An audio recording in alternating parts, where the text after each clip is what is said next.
On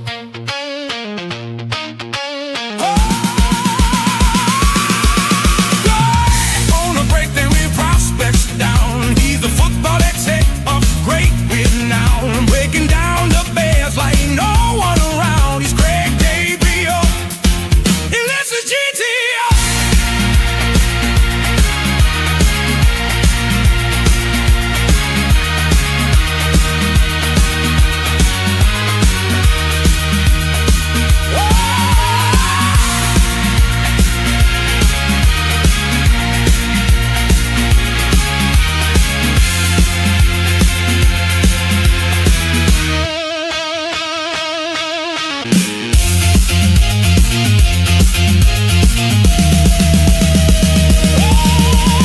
Welcome to breakdown, prospects down. He's a football exec of great renown, breaking down the Bears like no one around. It's great Gabriel,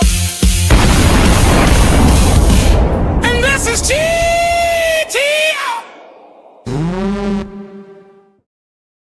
Yeah, baby. That was great. Thank you. You are great. And this is GTF. My name is Aldo Gandia, and the star of the show, and the star of Bears Twitter, the star of all Bears scouting is Greg Gabriel, and he sits right next to me. How are you, my man? I'm doing good. Good. I'm starting to wake up from that game because it was fucking boring.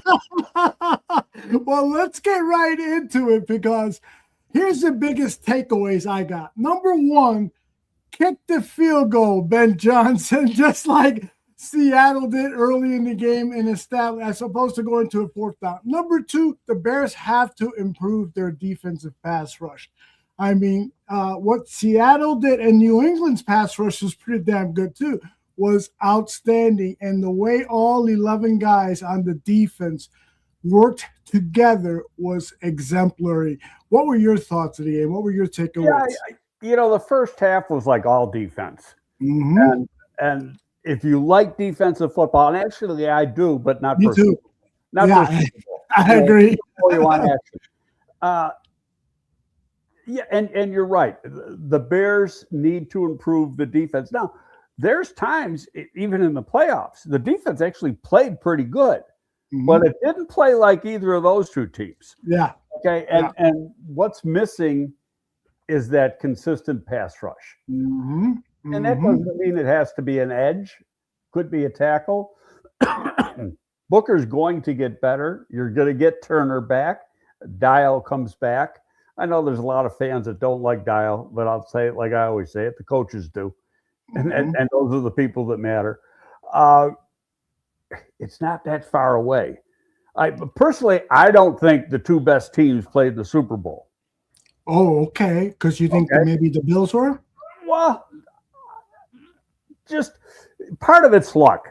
You know, and you get to the tournament, you got to be healthy, you got to play good. If you make mistakes, you're out. So,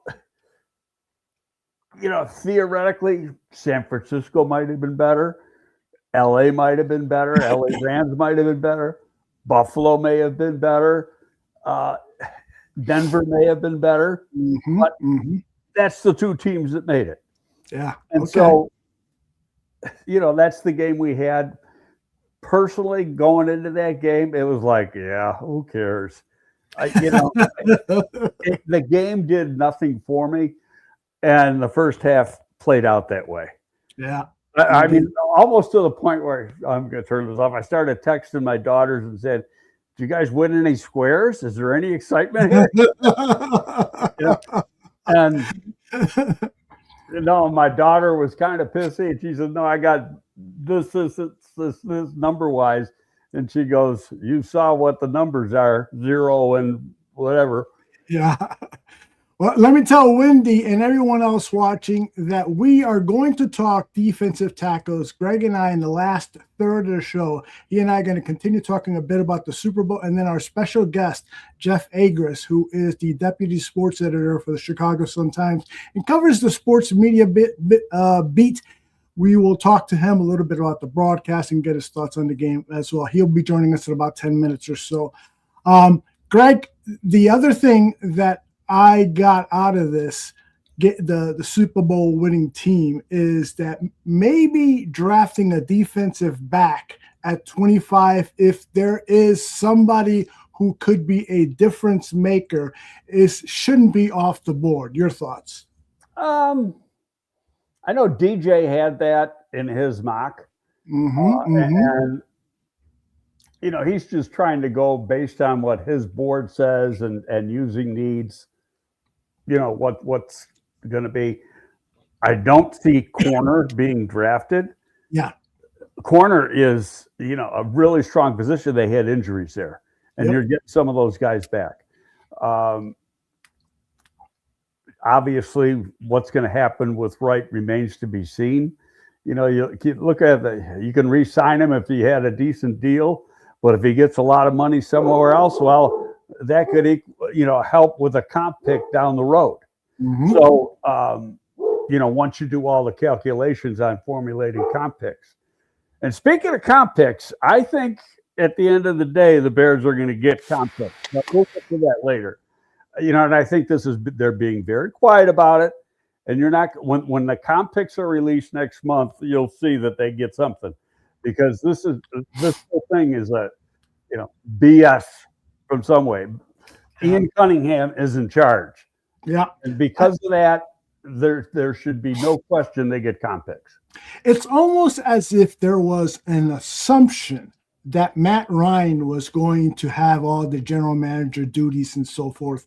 But repeatedly in 2 press conferences, Ryan has said Ian Cunningham is the general manager. He will be making all the decisions.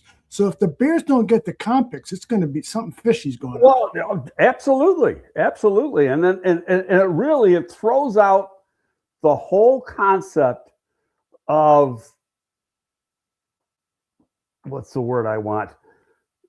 Hiring a minority general manager that the previous team does the job, training him, getting him prepared for the job, and then that team ends up getting screwed. Hey, the league set the rules. Now live by the freaking rules. Yes, please. Please.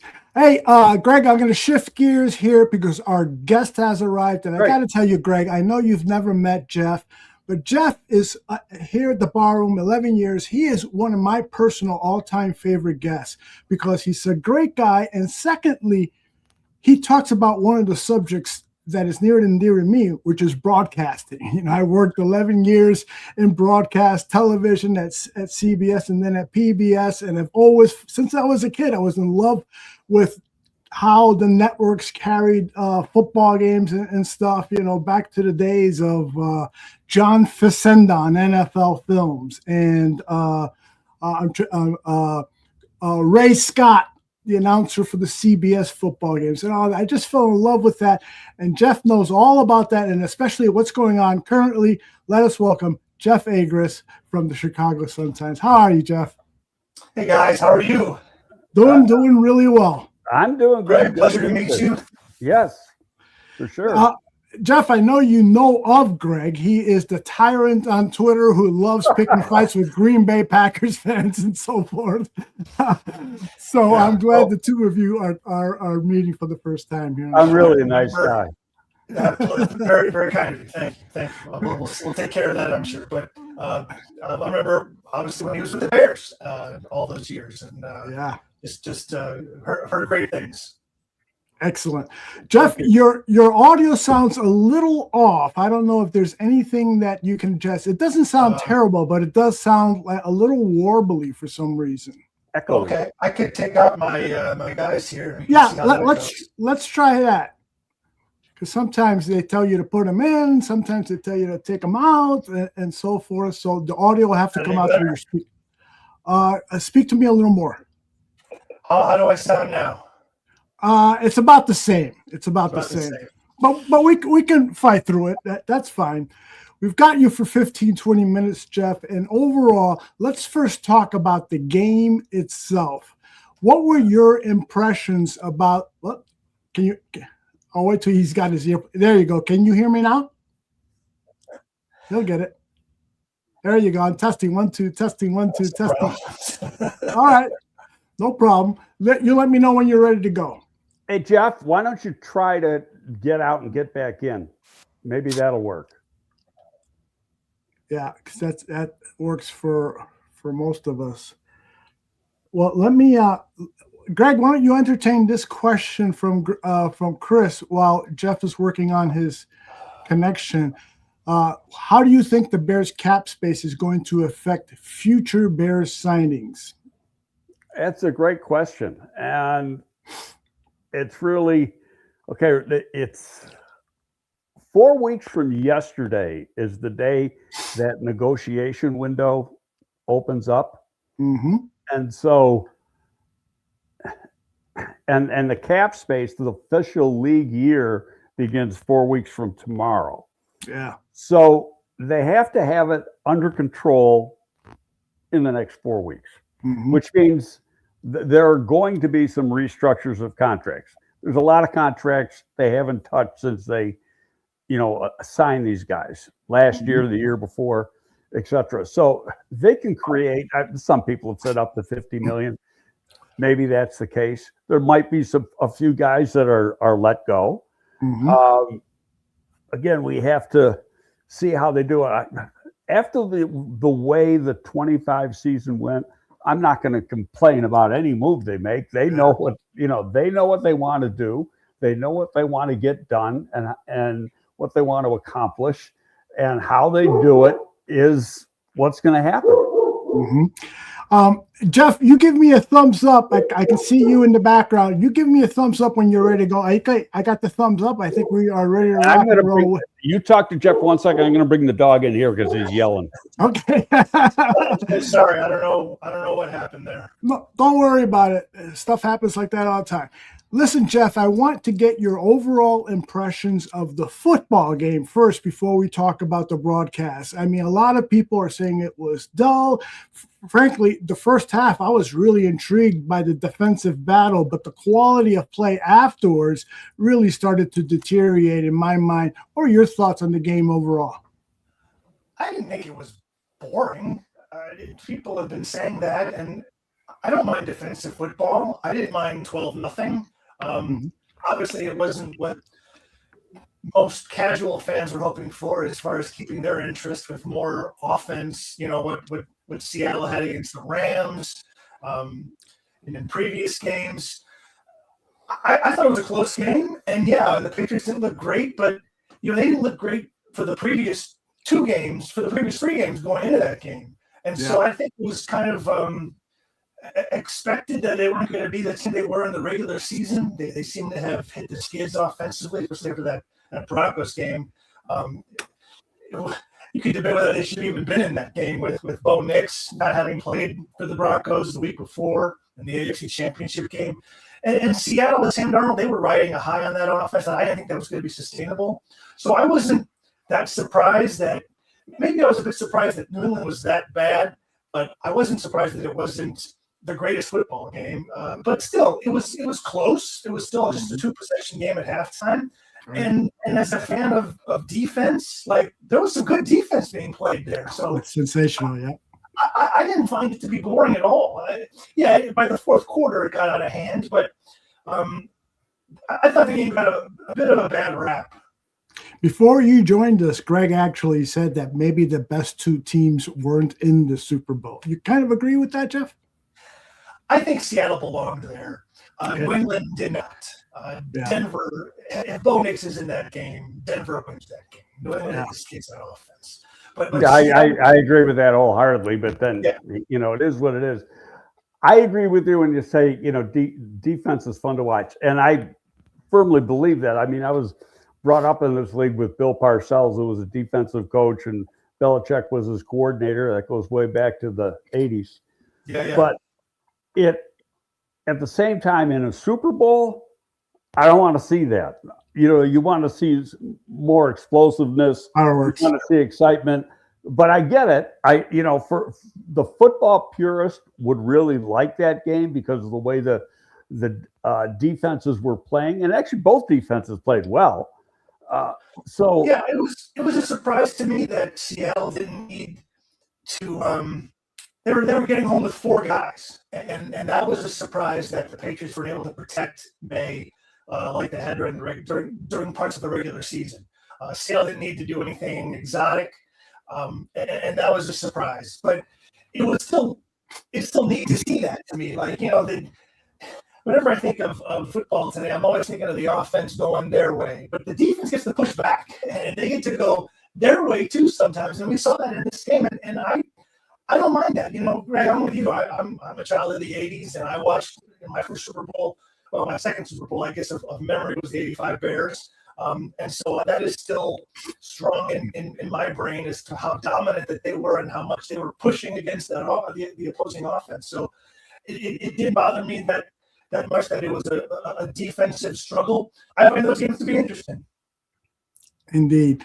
All right, let's turn our attention to the broadcast itself. I think it was Friday in the Chicago Sun-Times. You did a piece on Mike Tirico, who I think now has entered that world of top sports broadcasters with everything that he's doing, Olympic coverage, NBA, et cetera, and now doing the Super Bowl. This wasn't his first Super Bowl, it was his second, wasn't it? Oh, his first Super Bowl. It was his first Super Bowl okay. as a play-by-play announcer. He had been a part of others as a host, right? Or them as a reporter, but this was his first time doing play-by-play. I know it's hard to believe, right? Yeah, it really is because he's so omnipresent. So, What were your thoughts on his performance in the game? He was great. It felt to me like a Sunday night football game. Mm-hmm. It had with more camera angles, obviously, and it being the Super Bowl, but it felt comfortable. It felt familiar.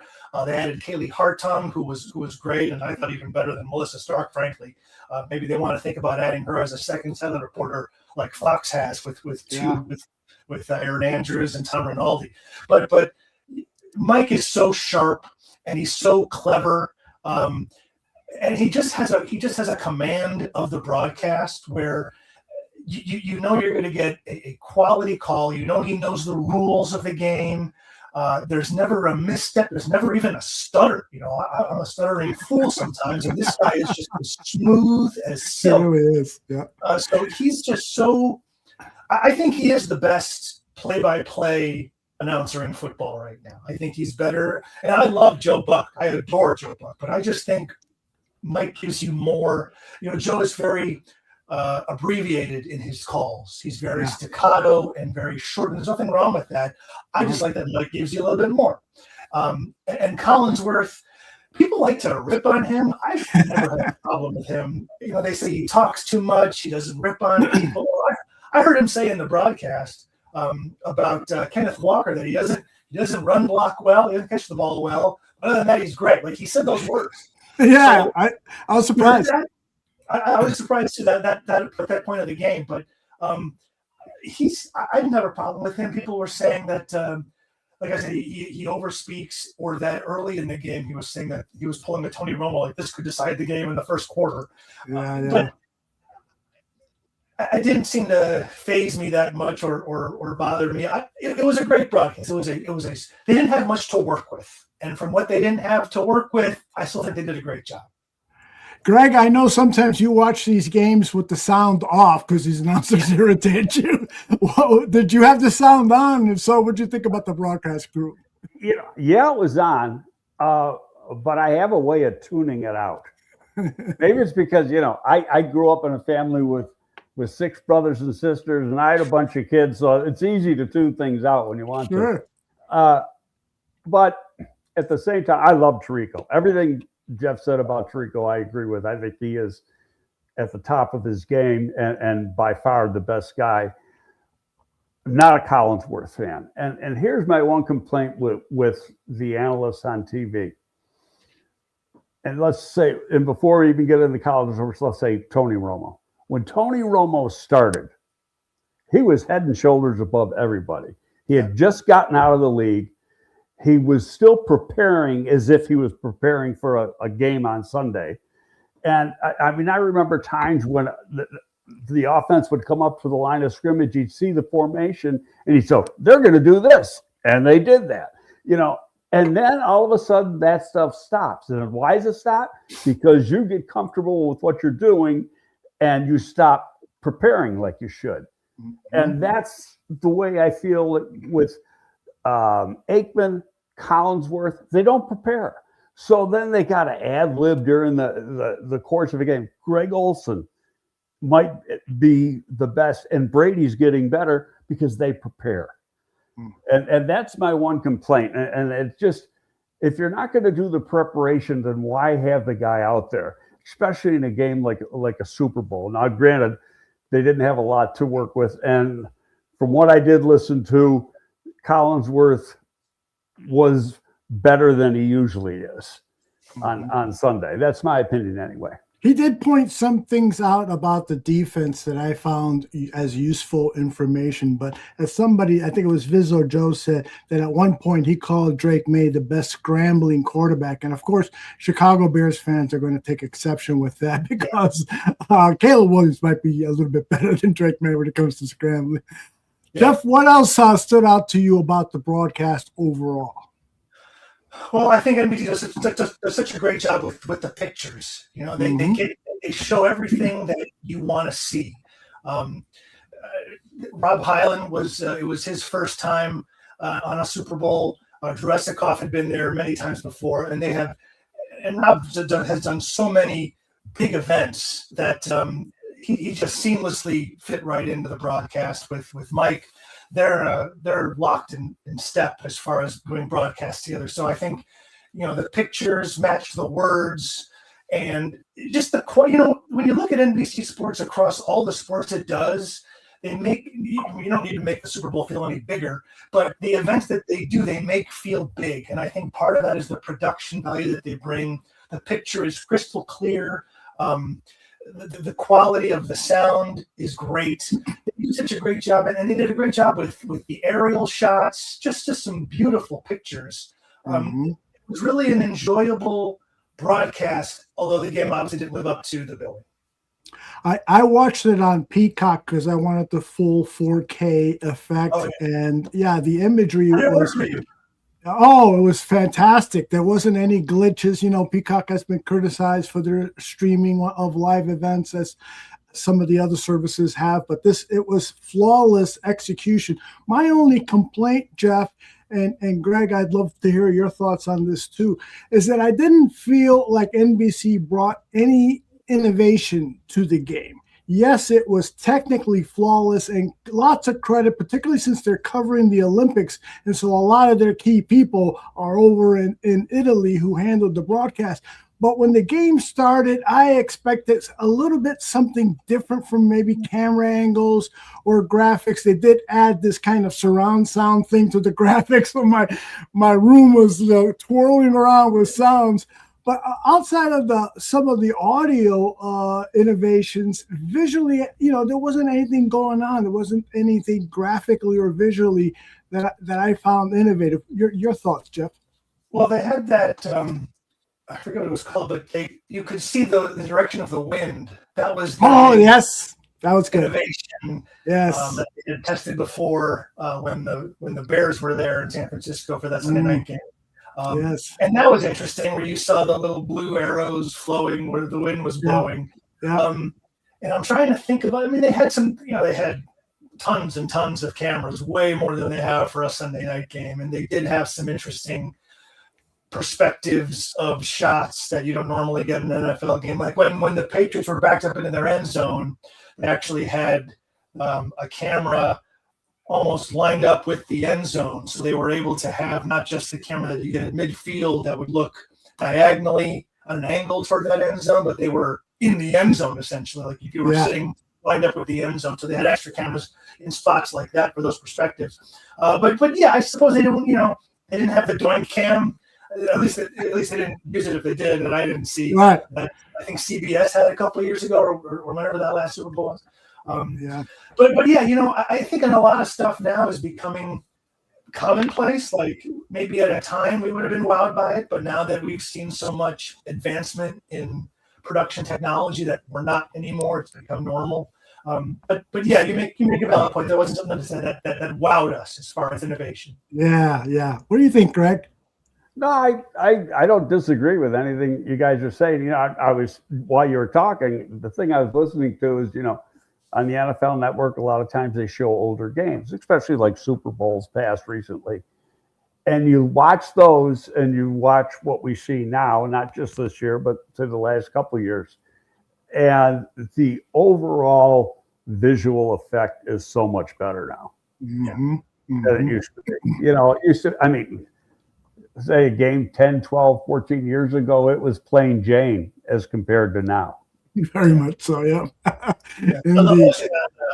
On YouTube, old games from our youth of the old NFL and CBS, and it's grainy, but then so HBO did a with NFL Films did a special on the Super Bowl Shuffle, and that was released this past season. You saw that, and then they took those grainy pictures and then they digitally transformed them, and it was to see those shots that you remember in your head being as grainy as they were, crystal clear was cool.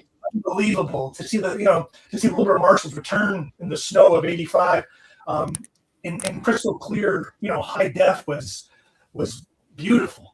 It's amazing how far we've come in that regard. Yeah, I've not seen that yet, so I'll definitely see it now. I can be a snob sometimes when it comes to visual quality and stuff. I mean, I invested in a 4K TV. I want to see stuff in 4K.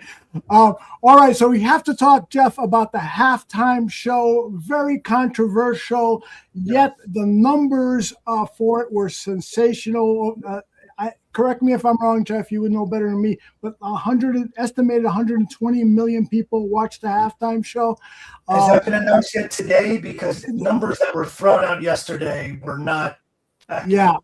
Well, you would know better than me. Yesterday, there was like 130, 135 million. Yeah. And CBS said they saw an early number and nothing had been resolved yet. Nothing had been released yet. So I think we'll find out more later today. But yeah, you're going to get a huge number for that halftime show, maybe even bigger than the game. It was a spectacle. My only issue was that the people in the stadium didn't have the best view as we did on television. Indeed, yes.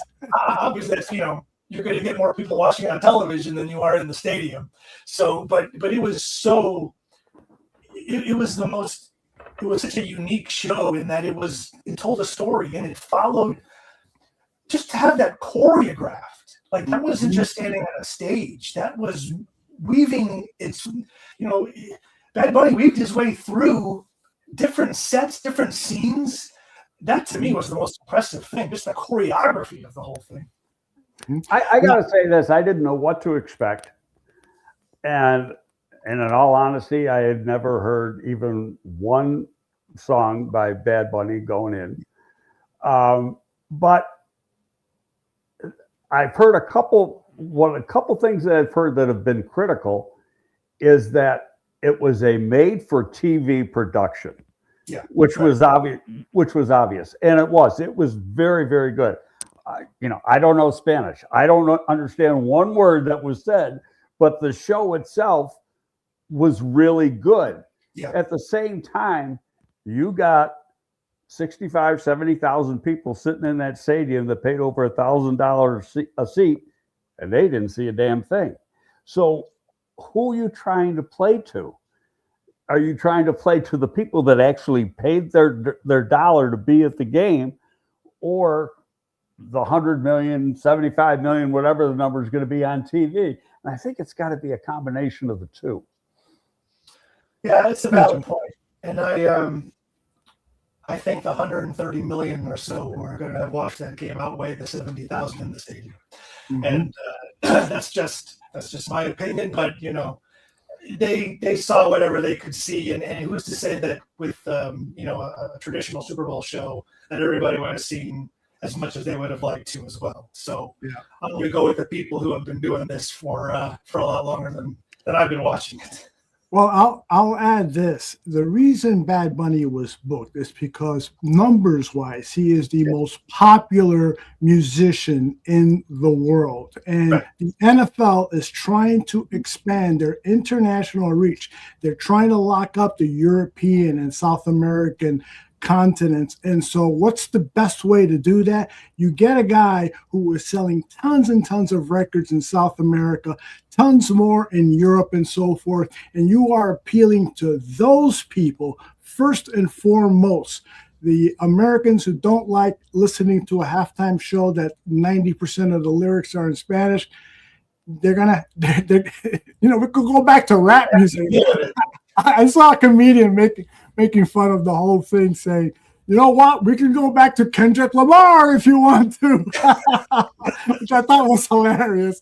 So, again, I'm Puerto Rican, so I really enjoyed it. And it was actually an emotional experience for me because I felt so proud that he was telling the story of Puerto Rico. Everything from, the sugar canes, which was the main industry for many years in Puerto Rico and sustained families, to the power outages when he's singing on top of an electric pole and so forth. There were all these messages, and that's what art should be. It should be entertaining. That was music you could dance to, at least move your hips to, and also the storytelling of the music. And I know a lot of people didn't understand that, but visually it told the story as well.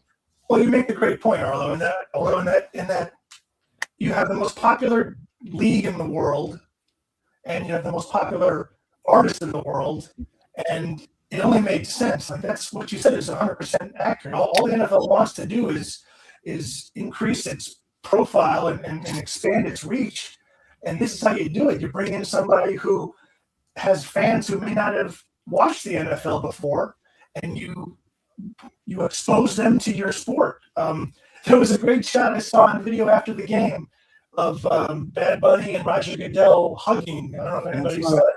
Like, I thought that was so cool. Like, how often have they never have crossed paths before? But here was a marriage of convenience for both, but it was great for both in that it exposed the NFL to people who haven't seen it, maybe exposed Bad Bunny to people who haven't seen him. So it was just smart business. Like, everybody looked at the thing like, it's good for business. It's good for both of their business. It was a business decision, and I think it worked out. Yeah. And Jeff, correct me if I'm wrong, but none of the artists that perform on Super Bowl halftime shows get paid. They pay for, I think also they pay for the production. What they get in return are just massive more record sales, download sales, concert ticket sales, and so forth. Isn't that right, Jeff? I've heard that too. And it's not even an NFL thing. Like, the halftime show isn't even an NFL production. It's separate from the NFL. Yeah. So they just make the agreement to have this performer come on. So it's the heat that the NFL took from some circles. It's just so ridiculous. It's the only statement they're trying to make is, how can we help our business benefit from this? And I think in the end they will have. Yeah. No, I agree. Chris was from England, says put Oasis on next year. That would be interesting if the brothers got along. That's right. Get them back together again. Sure. Jeff, before we let you go, what are you working on over at the Chicago Sun-Times that we have to look forward to? And give me one Chicago sports broadcasting story that you think could be big. Look into your crystal ball. And I think, as Dan McNeil used to say at the old WSCR days, look into your crystal balls and tell me, what do you foresee going on in Chicago sports broadcasting that could be of interest for us? Well, I think a big story in sports media right now is the future of regional sports networks. The ones that we have in town seem to be unstable, as stable as they're wobbly, but they're not going to fall over. Whereas other RSNs around the country have faded to black, and you have teams looking for homes. There was just a story yesterday about the Red Wings and the Tigers probably combining to form their own maybe not regional sports network, but platform to show their games because of all the FanDuel sports networks that are going to fade away. And I think that we're fortunate in this city that we have two networks that at least have the support of their teams, but how long is that going to be financially possible? Because the RSNs are struggling, unless you're the Yankees or the Dodgers or even the Red Sox.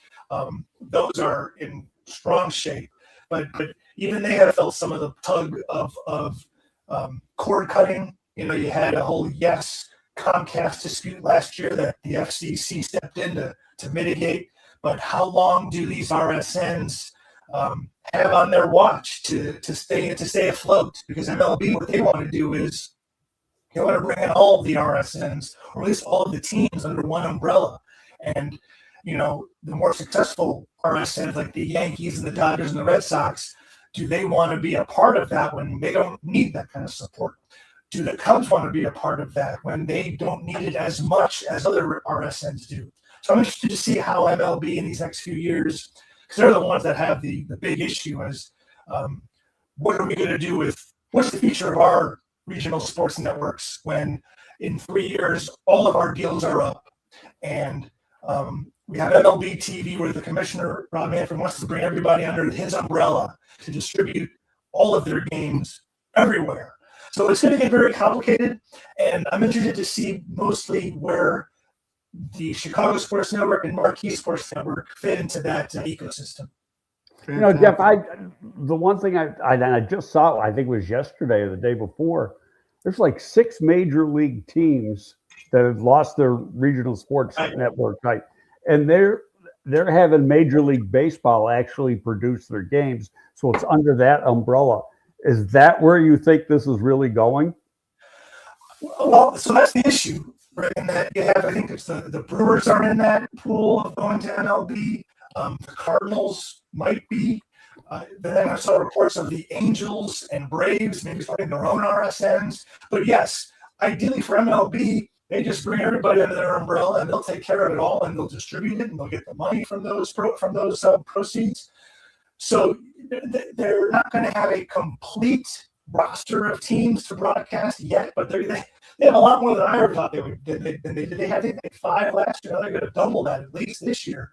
So yeah, that's the issue: is how many teams will MLB be able to take on, and how many teams want to push that off to the side and keep on their own. It's going to be a real push and pull to see how many teams go along with MLB's plan, and how many are able to just, like I said, keep at it on their own. Jeff, I have one more thing for you, because I would not have known this if it wasn't for an X post that you had. A good friend of Greg's, Lou Canellis, actually had a 5-second commercial during the Super Bowl. He had several. He was several. He had during the game broadcast. He appeared 4 times. Now, you know, that's a local spot, so I don't know if it wasn't like one of the $10 million ones that companies were paying for, but still, that was a self, an NBC5 produced 5-second spot. And then there was even a longer one after the game during post game where they showed him walking onto the set. Like, we haven't seen a local sports anchor have this kind of impact in decades. And I'm talking about impact being that he moved from one local affiliate to another, must have gotten a raise, and is having and had his own commercial in the Super Bowl. Like, this is straight out of the 90s playbook of local news anchors. Yes. So I was pleasantly surprised to see it. And it was also very humorous to me. Yeah. You know what I said to him in a text, after, in fact, I read from you that he was going over to NBC. I sent him a text, congratulatory. I said, but I'm going to miss you on the Bears broadcast, especially in the preseason. The thing that he sent back was really interesting, and I don't know if I should say this or not, but he goes, well, that contract's up pretty soon. Yeah. So, is he angling to get NBC to pick up the Bears preseason? I've heard that too. That it's been on. Look, that's another story. Although that I'm trying to crack, that the Bears. yeah, they could leave Fox and follow him to NBC5. Now the question is, the issue is they're not going to follow Lou; they're going to follow the money. They're going to absolutely. That gets them. Now they had what Fox did, Fox 32, and they love their sports at Fox 32. They have Fox Chicago Plus, where they show Bulls games, they've shown rugby, the Hounds games. They are all into local sports. And they had a great setup with the Bears with their local programming. They did they did post, Bears game day live, Bears game night live. The Bears shows would be on there. So they really incorporated the Bears into their programming. Now NBC needs to do that. And they have their whole new studio set up in NBC Tower with NBC5 News. So I'd be curious to see what kind of play NBC5 makes, what kind of play they're capable of making. Because I was just listening to this last night with spring training starting. ABC had a reporter in Phoenix. In Arizona for the Cubs and Sox. Fox 32 did. WGN9 did. I wasn't sure about CBS 2, but NBC5 did not. So you wonder what sort of financial decisions they have to make in order to make stuff like getting the Bears over there happen. Yeah. Interesting to see. Well, I'll tell you a quick story. I worked at WBBM, the local CBS affiliate, owned and operated by CBS, from 85 to 91. In 86, Jonathan Rogers, the general manager, was hired. And I remember him telling me the worst mistake I've done in this job is losing the Chicago Bears preseason games because they're a loss leader. I didn't realize what they do to the ratings of our news broadcasts, what they mean to our other shows and the networks just by having those. At the time, I think it was 5 or 6, 4 preseason games, which is what it is now. But having those preseason games on your local station just amplifies everything else the station is doing. And so maybe NBC5 will follow that strategy. It's 100% because what Fox 32 has done lately is they've paid out to get additional Bears games beyond the preseason games. Fox 32 had the NFL game, had their the London game last year against the Jaguars. They got the Amazon Prime Video game against the Eagles this year. So they wanted as many Bears games as they possibly could. They put out bids for those games and they got them. And that's just added to them being the home of the Bears. And to lose that would be a blow. And for NBC to get it would be huge to have that. Now, granted, the preseason games are different from the regular season games that Fox got. Those were additional bids to get those games. But still, the average consumer in Chicago knows, the average viewer knows that Fox gets most of the Bears games. And even the ones that they don't have, originally, like the NFL Network games or the Amazon games, they probably will get. And that's huge for viewership and that's huge for advertising. That's to be associated with the Bears is big business. That's why Marquee wanted just a piece of the Bears. So they got their the official post-game show. Just to have that relationship is enormous. Well, wasn't one of the playoff games on Fox too because it was streamed? Right. That's right, Greg. Yeah, the Amazon Prime game against the Packers. Yeah, Fox got that as well. So that was they put a rider in their agreement with the Prime game from the Black Friday game that if the Bears were to get a playoff game, if Amazon were to get a Bears playoff game, that they'd be able to, for a fee, get that game too. For one deal, just for having the Amazon Black Friday game, that allowed them to get the Bears game in the playoffs. It was really well done, and that's one of those things that just it's a high tide that lifts all boats, whatever the saying is. Where you get that game, and it was a night game, so then that leads into your post game, and then your newscast, and you just get the viewership carryover from those Bears games, and it's a huge help for local stations. No, I agree. Outstanding, Jeff. You are the absolute best. I really enjoy it when you're on. I'm already looking forward to your next appearance here. In the meantime, I'll be following you on your X channel and following you at the Chicago Sun-Times. Please let people know where they can find you on X or any social media outlet. So I'm at Jeff Agrest on pretty much anything. I'm on X, I'm on Blue Sky, I'm on Threads. I'm on TikTok, but I just watch on TikTok. Yeah. I do have a fun YouTube channel that has old for just for fun. There's no money involved. It's just when I was a kid, I would always go to games and I would record the games and come home and rewatch just to see what the announcers would say. I was an announcing dork at the time and still am. Yeah. But I was able to take those VHS tapes and digitize them and put them on YouTube. So there's old Cubs games, old Blackhawks games, old DePaul games that are on. I get a kick out of. It's just to share and for people who enjoy. So that's on YouTube also. And where can I find that on YouTube? Is it at Jeff Agrest? Yeah, it is. It is my name. There, it does have a name for it that I forget. Okay. Chicago Classic Sports, but it is. You can search for my name, and it's all there. It's just a lot of fun to go back down memory lane. Outstanding. Thank you very much, Jeff. Thank you, guys. Talk to you down the road. Okay. I'll be here. Take care. Bye. What a great guy. What a great segment. Thank you, Greg, for having him on. You know that's a passion of mine. And you like it too, right? It was really obviously off topic from what we normally talk about. Right. But very, very interesting. Fascinating. I mean, and the NFL is so tied into broadcasting like every sport should be. I mean, that's the greatest marketing tool. MLB, NFL, NHL, NBA, that's the greatest marketing tool they have is to get it out there broadcast. I'm a huge sports fan because that's what was on TV. You know, hey, this baseball game's on. Who's that? Cubs and Pirates? Oh, I'll check that out. All of a sudden, I'm watching the next day, and I became an ardent baseball fan and so forth. And Greg, you probably remember the days where games in the NFL, home games, were blacked out. You couldn't see the home games. You had to sell it out.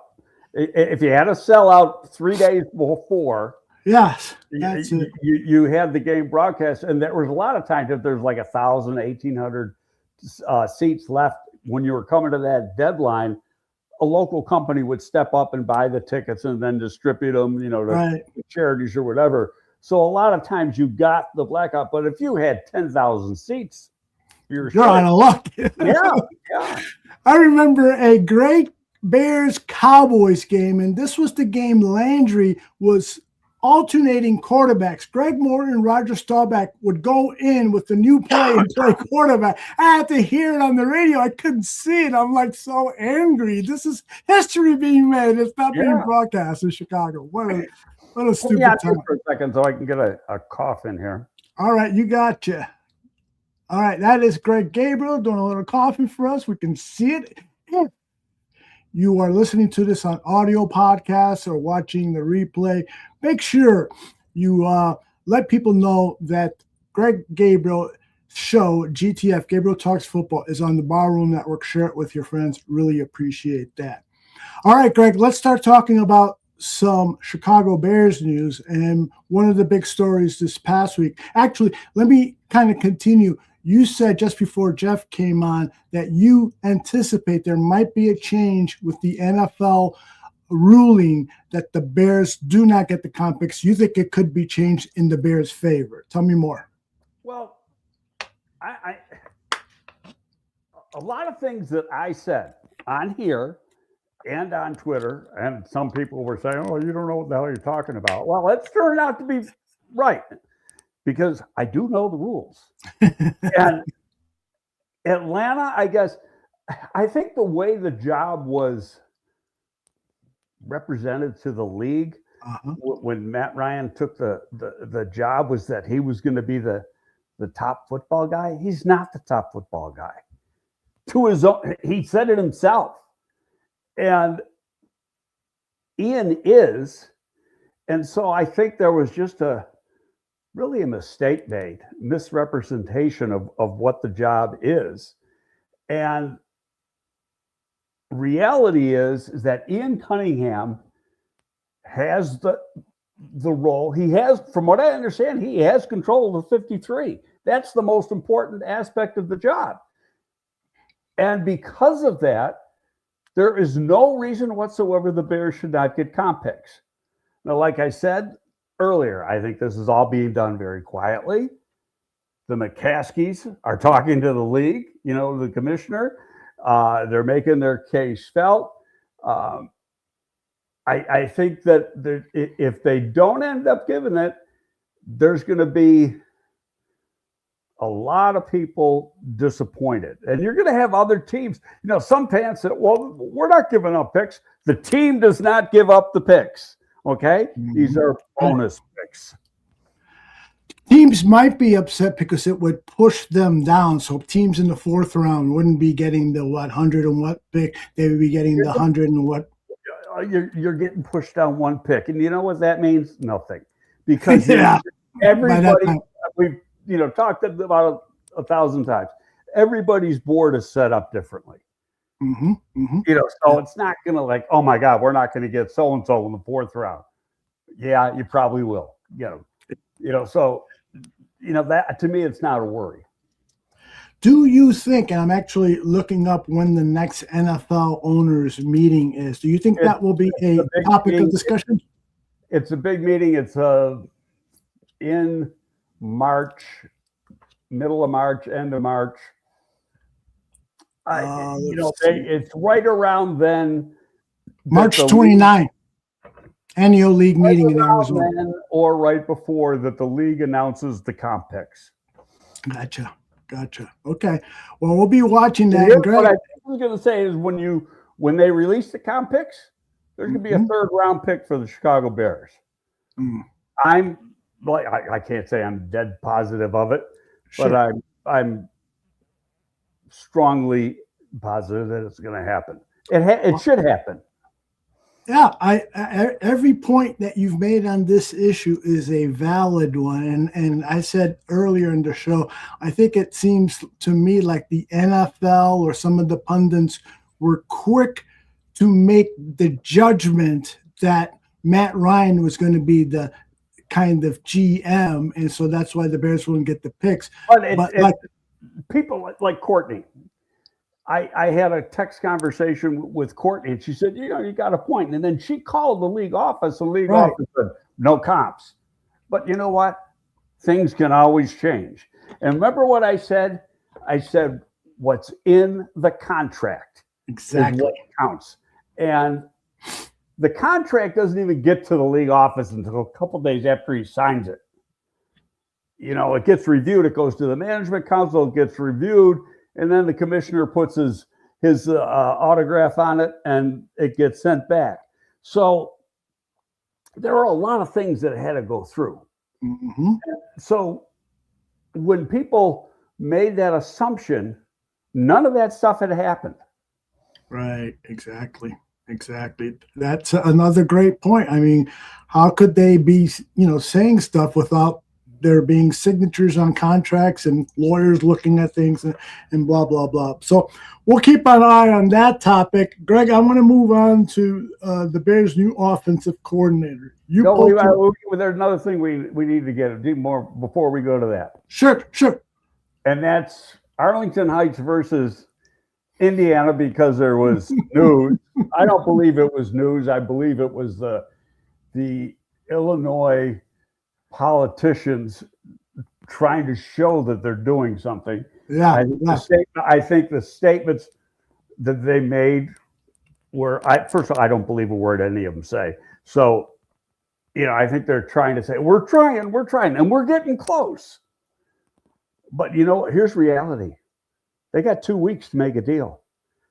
The Indiana legislation, I guess, dries up February 27th. So obviously you can have extensions, but somebody has got to crapper get off the pot by the 27th of February. And right now we're at the 10th of February. So that's 17 days. It's 2.5 weeks. Yeah, it's got to get going. Absolutely. And politicians pay close attention to the pollsters. They hire pollsters. And I bet you the governor and other politicians were seeing that fans, for the most part, despite the fact that they don't want to pay for it, they would be even more upset if the team left Illinois. And that wouldn't be good for the next election. Here's the thing that people misunderstand.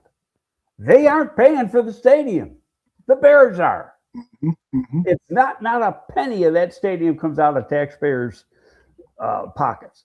The thing that needs to be paid for, and which benefits more than the Bears, it benefits the whole community. That whole development will be benefited. And the Bears are only going to have a small part of that 325 acre parcel when you figure out everything else that's going in there.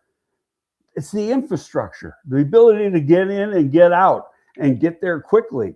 That's what they need state help for and local help. And that's not asking for much. Right. Yeah. And in fact, most teams that get in a new NFL stadiums get that kind of assistance from the state that they're playing. And obviously a flat tax rate, because that tax thing of $100 million, that's crazy. Right. No, yeah. When they go to Indiana, their tax rate is 0. Yeah. The issue with but paying $900 million for infrastructure is that it's paid over time. And so when you add the interest to that $900 million that's being paid over time, it's going to be well over $1 billion. And so that the problem with the Illinois that still has to pay $350 million for the renovations on Soldier Field, which happened some 20 years ago, is the interest has piled up, and the hotel tax that was supposed to help pay for that took a big hit because of the pandemic. And so there's a lot of little issues. But I agree with you, There's some things I've said that dollar figure, and I don't know enough about it to speak knowledgeably on it, but that dollar figure is really off from what it really is. That, it's for like infrastructure. Yeah, it's that, they've been in this stadium for 22 seasons now. Mm-hmm, a lot of that money has been paid back. Yeah, and it's paid for. And then when you look at the cost of the infrastructure, they look at the cost. They don't look at the benefits. Mm-hmm, okay, what's going in there? You're in Arlington Heights, so it probably affects you more than it's going to affect me. But there's not just going to be a stadium there. Yeah, hotels. It's going to be a whole restaurants. complex. Yes. Okay, so it's going to be a destination place in the western suburbs or northwest suburbs of Chicago. And that in itself is going to bring in money to the local authorities, to the state. And on top of that, you're going to get national events that we've never been able to get. You will get at least one Super Bowl. You will get a Final Four. The Big Ten might switch their championship game here. It could be a college football playoff game put here. There's going to be a lot of stuff that we have never seen that we will see. And what's that do? That brings money into the economy. Mm-hmm. And that's how things get paid back. Yeah. I remember years ago when I was over at Channel 2, I was doing a story on the possible domed stadium in the McCormick Place area. And one of the proponents was saying, Chicago loses out on conventions that have 80,000 plus people because we don't have an indoor facility to accommodate like the Southern Christian League. They got 80,000 people flooding into a city for a convention, and we can't hold it here in Chicago because they want an indoor facility in case it rains for their major general sessions and stuff. So yeah, you're making a lot of sense there, Greg, no doubt. All right, I wanted to a little bit. Well, you usually do a lot better, but that one was good enough. All right, let's talk about Press Taylor, the Bears' new offensive coordinator. I saw you posted on X that you have had a relationship with him in the past. You two sort of worked together. We worked together in Philly when he was a rookie NFL coach, and I was there. And do I know him? No. Have I seen him in action? And when I say no, I'm meaning like I know you, he's a friend. No, it's not. We weren't around each other long enough for that to happen. But this was 12, 13 years ago, he's come a long way. I've seen a couple people, I'm not going to mention any games. Oh, I'm not impressed with the hire. And the Jacksonville people said, when I saw that, it was like, you know, my face got red. It's like, come on, man. This is like the stupidest comment I have ever seen. That's like, you know, I used to do some work for a Notre Dame site. And, you know, they got this message boards. It gets a ton of hits, you know, and you know, they hire, okay, I'll go back to the one. Harry Heastand gets hired as the Notre Dame offensive line coach, right? Now, Harry is one of the best ever offensive line coaches. Now, after he went to the after he left the Bears originally and went to the University of Tennessee. And, you know, Tennessee did not have a great team then. That coach got fired. Harry goes to Notre Dame. Well, so here are the comments. The Tennessee fans, he's really a bad coach. Oh, come on. Who cares what the fans say? They don't know what a good coach is versus a bad coach. Are they watching practice every day? Are they watching him? You know, and in my case, I worked with the man for 5 years. And I know some of the best offensive linemen in the history of the game, Olin Kreutz, Ruben Garza, guys like that. They just revere the man. Yeah, so there you go. I mean, I think a lot of people have been critical of the hire or promotion of Press Taylor to offense coordinator. So the Jacksonville thing. He's the OC at Jacksonville for Doug Peterson, who's the head coach. Yeah. What was he running? He was running Doug Peterson. Now, they worked back in Philly, so they, you know, they had a relationship. And Press was highly thought of in Philly. So now, but the OC stint he had in Jacksonville did not go well. Was it all his fault? No, he really wasn't even running his offense. He was running the head coach's offense. Right. But he is a very knowledgeable guy. Now let's fast forward to the real thing. He's not really the OC. He's got the OC title. Okay, the OC is Ben Johnson.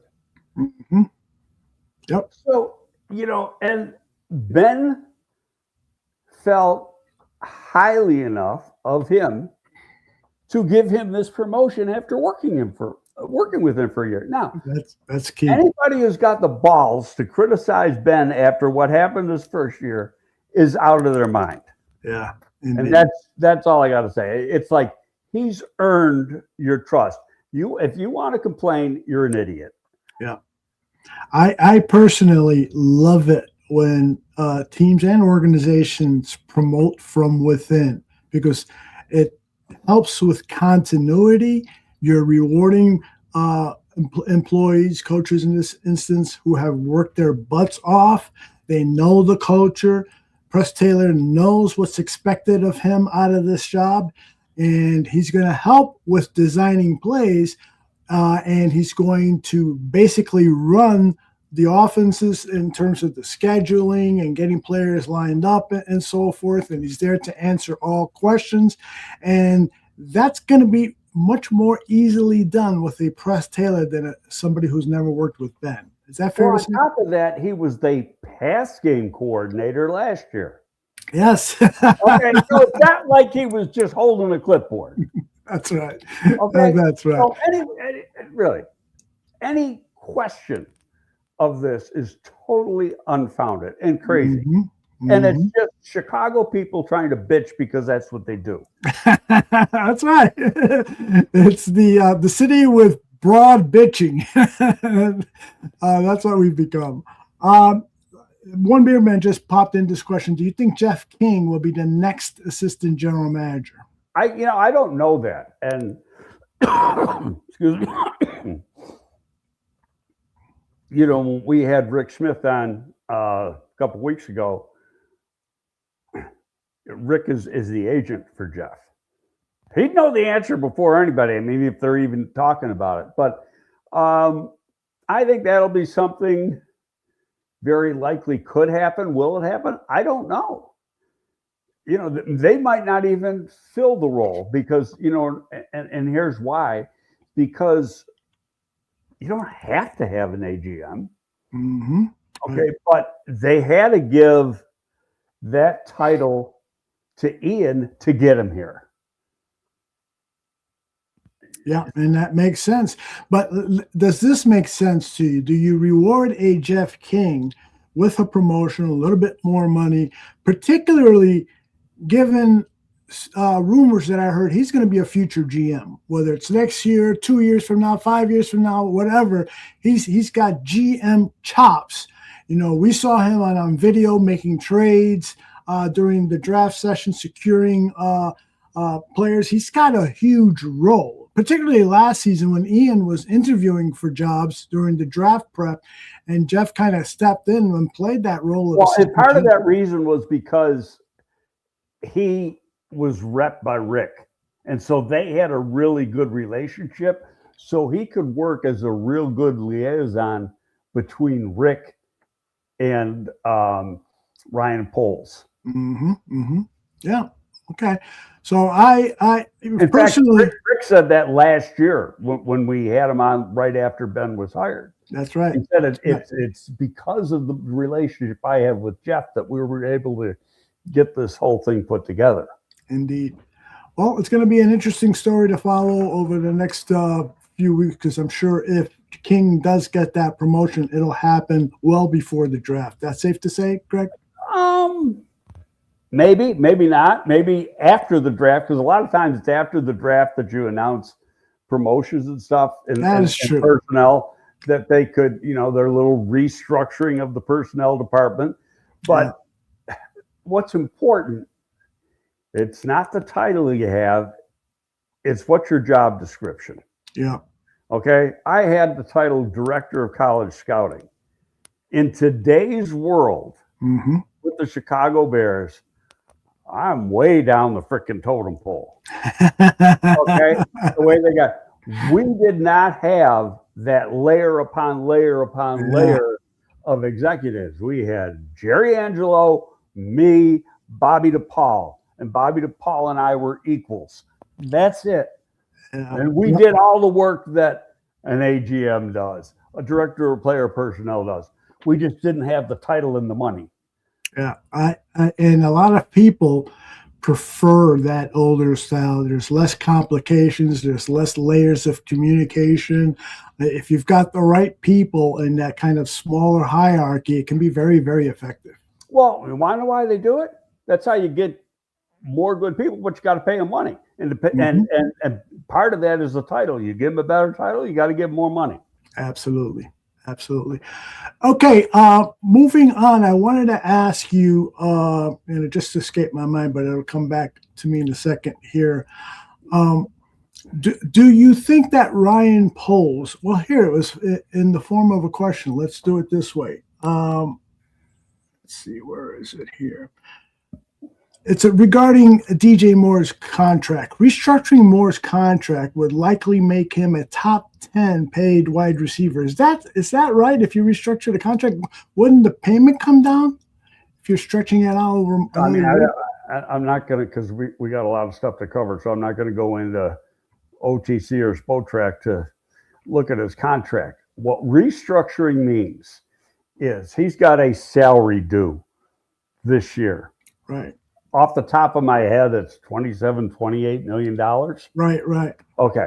So what you do, that money does not change by as much as a penny. What you do is you turn 2/3 of it, 3/4 of it, 90%, whatever you want to do, into a bonus. He gets paid right away. The day he signs the restructure, he gets that money right away. And then you give him $2 million salary during the year instead of $27 million. The money out of pocket of the Bears to DJ is the exact same amount. The money that DJ gets from the Bears is the exact same amount. But because it was turned into a bonus, it's calculated over the remainder of the contract. And let's say there's 4 years. I don't know how many. Last year, I think, was the first real year of that contract. It brings down the cap number dramatically. Gotcha. Even though, so it's and it's the same thing with guys like Montez Sweat. You can do with Johnson. You know, there's probably 4 or 5 people that they can do that with. Restructure the contract. You don't want to do it to somebody who's not going to be here, that you don't see in the long-term plans, because then when and if you trade or cut that person, that bonus money that hasn't been credited to the account gets rolled all the way into that year. Gotcha. You know, so that's how you get killed on the cap. So you got to be careful who you restructure. Gotcha. But people are under the misconception that they're getting a new contract. You can add fake years, which are called void years, to help bring down the cap even more. But that gets you in trouble too, because you're still, you know, and you want to be on top of things. And the last thing you want to do, and that's what Ryan Pace did, that was terrible, is the way he set up a lot of these contracts was horrible. And and when Poles came in, he had to fix it, and they had to do a lot of heavy lifting that first year to clear the book. So it cost them, but it's now paying off. But at the same time, that means you've got to be very careful with who you pick and choose. Yeah, everybody thinks so and so is going to get traded. So and so is going to get traded. Don't count on it. Yeah. Well, speaking of Ryan Pace, Ian Cunningham's first move apparently was releasing Ryan Pace from his duties in Atlanta. You have any thoughts on that you'd like to share? Totally expected. Yeah. I mean, he's going to bring in, most of it will happen after the draft, but he's going to bring in his own guys. And he will evaluate the people in the department now, between now and the draft. Right.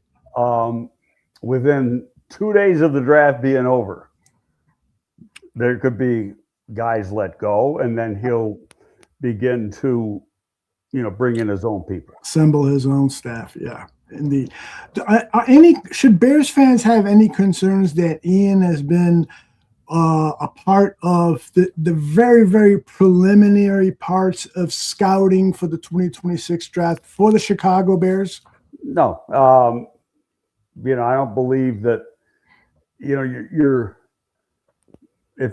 you do, they did it the way we did it, and most teams do it that way. Your first big set of meetings are February, and he was already gone. Yeah. And so what he knows. I mean, he's one of Poles' closest friends. Of course he knows what Poles was thinking. Yeah. But you know what? Poles knows how he thinks too. Yeah. So it's not a big deal. To put it this way, they haven't reached a point where they're zeroing in on people yet. And so Ian wouldn't know that. Yeah. Makes sense. All right. It is time now to one thing to look forward to. DJ was pretty good on what leading up to the draft and on draft day when you're watching that, if you're watching on NFL Network, right, and what the Bears might do. That's going away. And his source was Ian.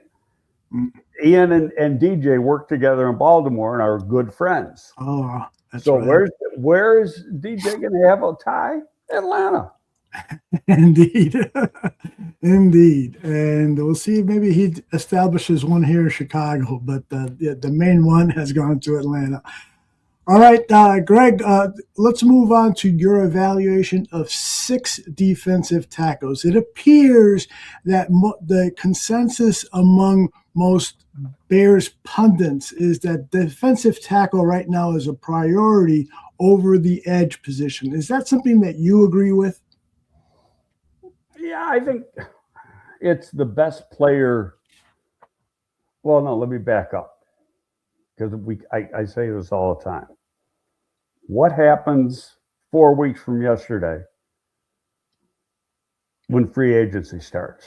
Gotcha. That'll say what they're doing in the draft.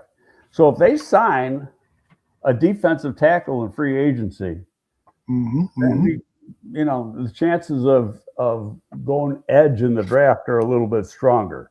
Yeah. If they sign an edge in free agency, it's probably going to be a defensive tackle.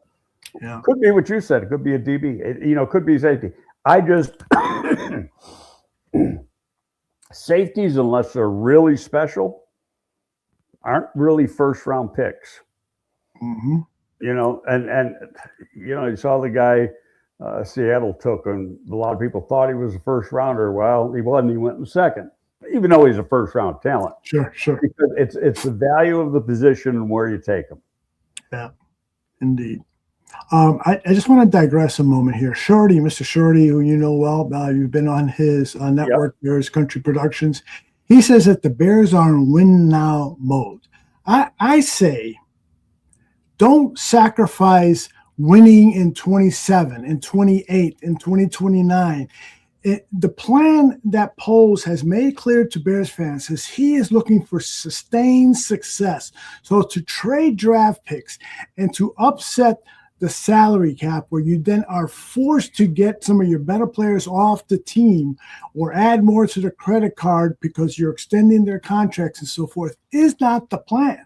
The plan is not win now mode. The plan is win as often as you can. Isn't that a better way to describe what Ryan Pace posted? They're gonna sell out this year to get to the Super Bowl next year. I don't see that. No, they're gonna do what they can do.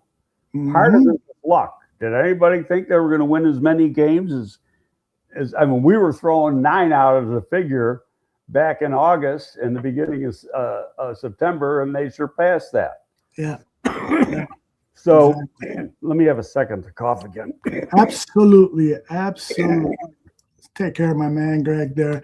As as we all know, he's been having some lung issues. And so from time to time, he has a little coughing fit and he is ready to go. Let's drink that water.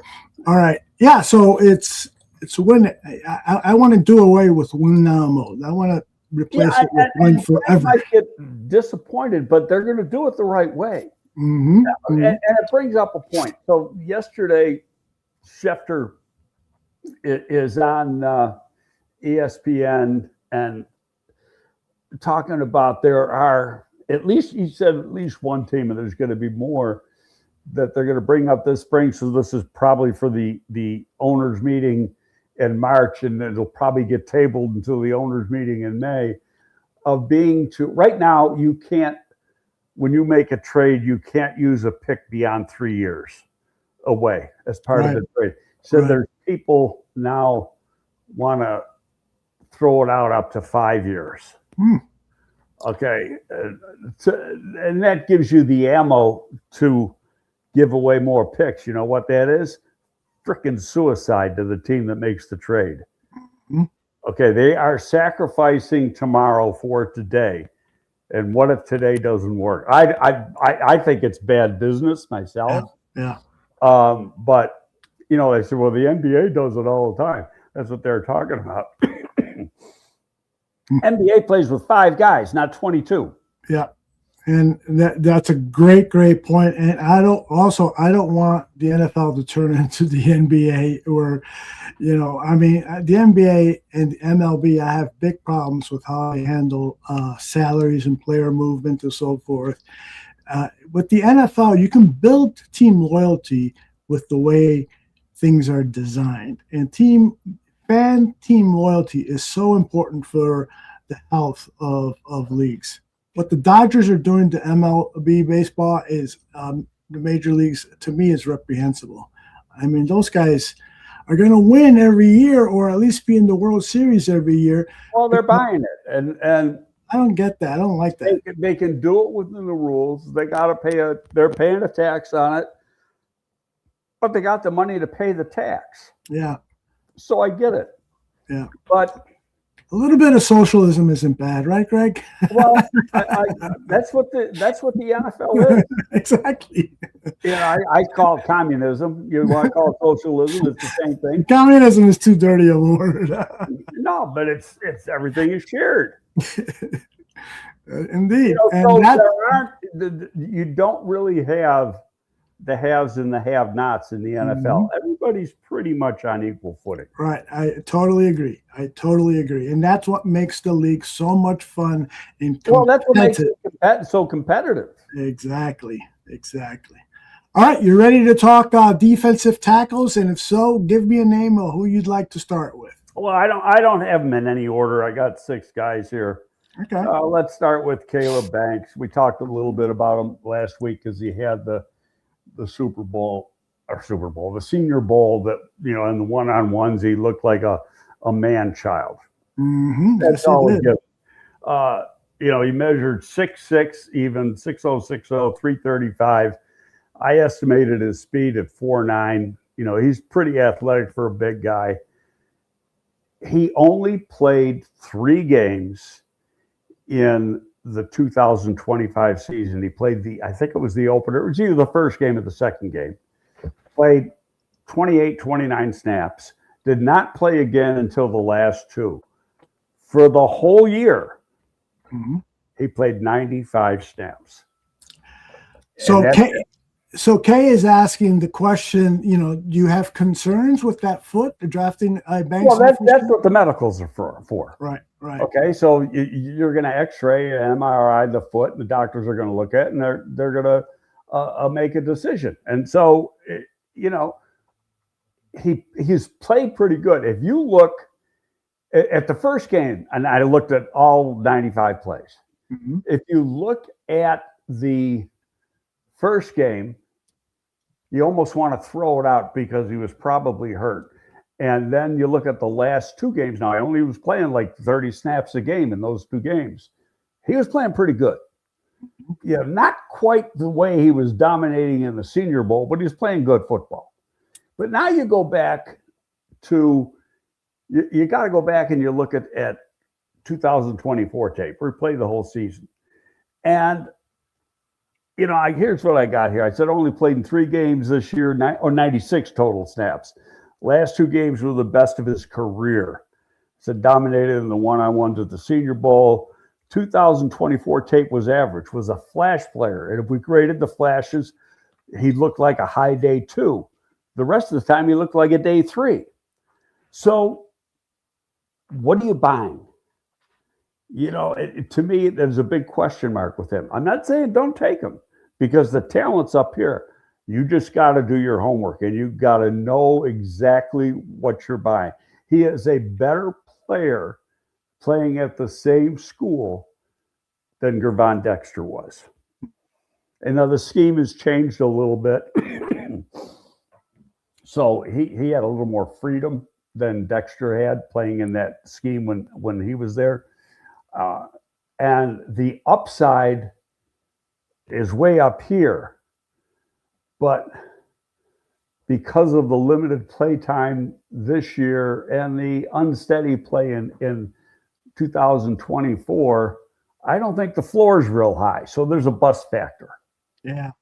So there's a risk in taking them, but it could be a grand slam home run if you do hit it right.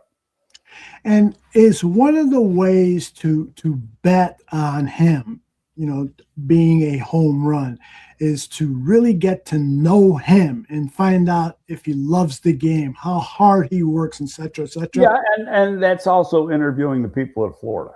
Gotcha. And not just the coaches, but his teammates. They did that with Caleb. Mm-hmm. And to try to find out as much, and then you're going to probably, if he's one of the guys you're interested in, you're going to bring him in on a 30. One thing I found out, we've seen really over the last 2 years, but it really jumped out last year. If they came in on a 30, we didn't know about it. No matter how hard people tried, they didn't get the names. And so I think, Hallis Hall, Ryan Poles, and the staff do a great job keeping that quiet. There was names that people thought came in for visits that never even came in. So just, you got to kind of throw that stuff out because they do a great job keeping it quiet.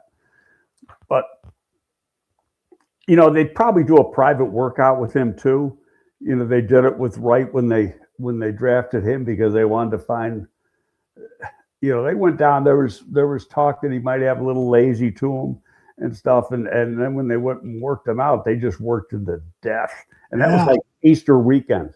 And so they found out a little bit about the player himself and how he ticks. And you know what? It turned out to be a damn good pick. Indeed. Your buddy, and he's going to be a future guest on this show, Mike Renner, wrote for CBS that he thinks Caleb could be a late day 2 pick. You agree with that? I think the traits are too high for that. If you're saying late day 2, you're saying 3rd round.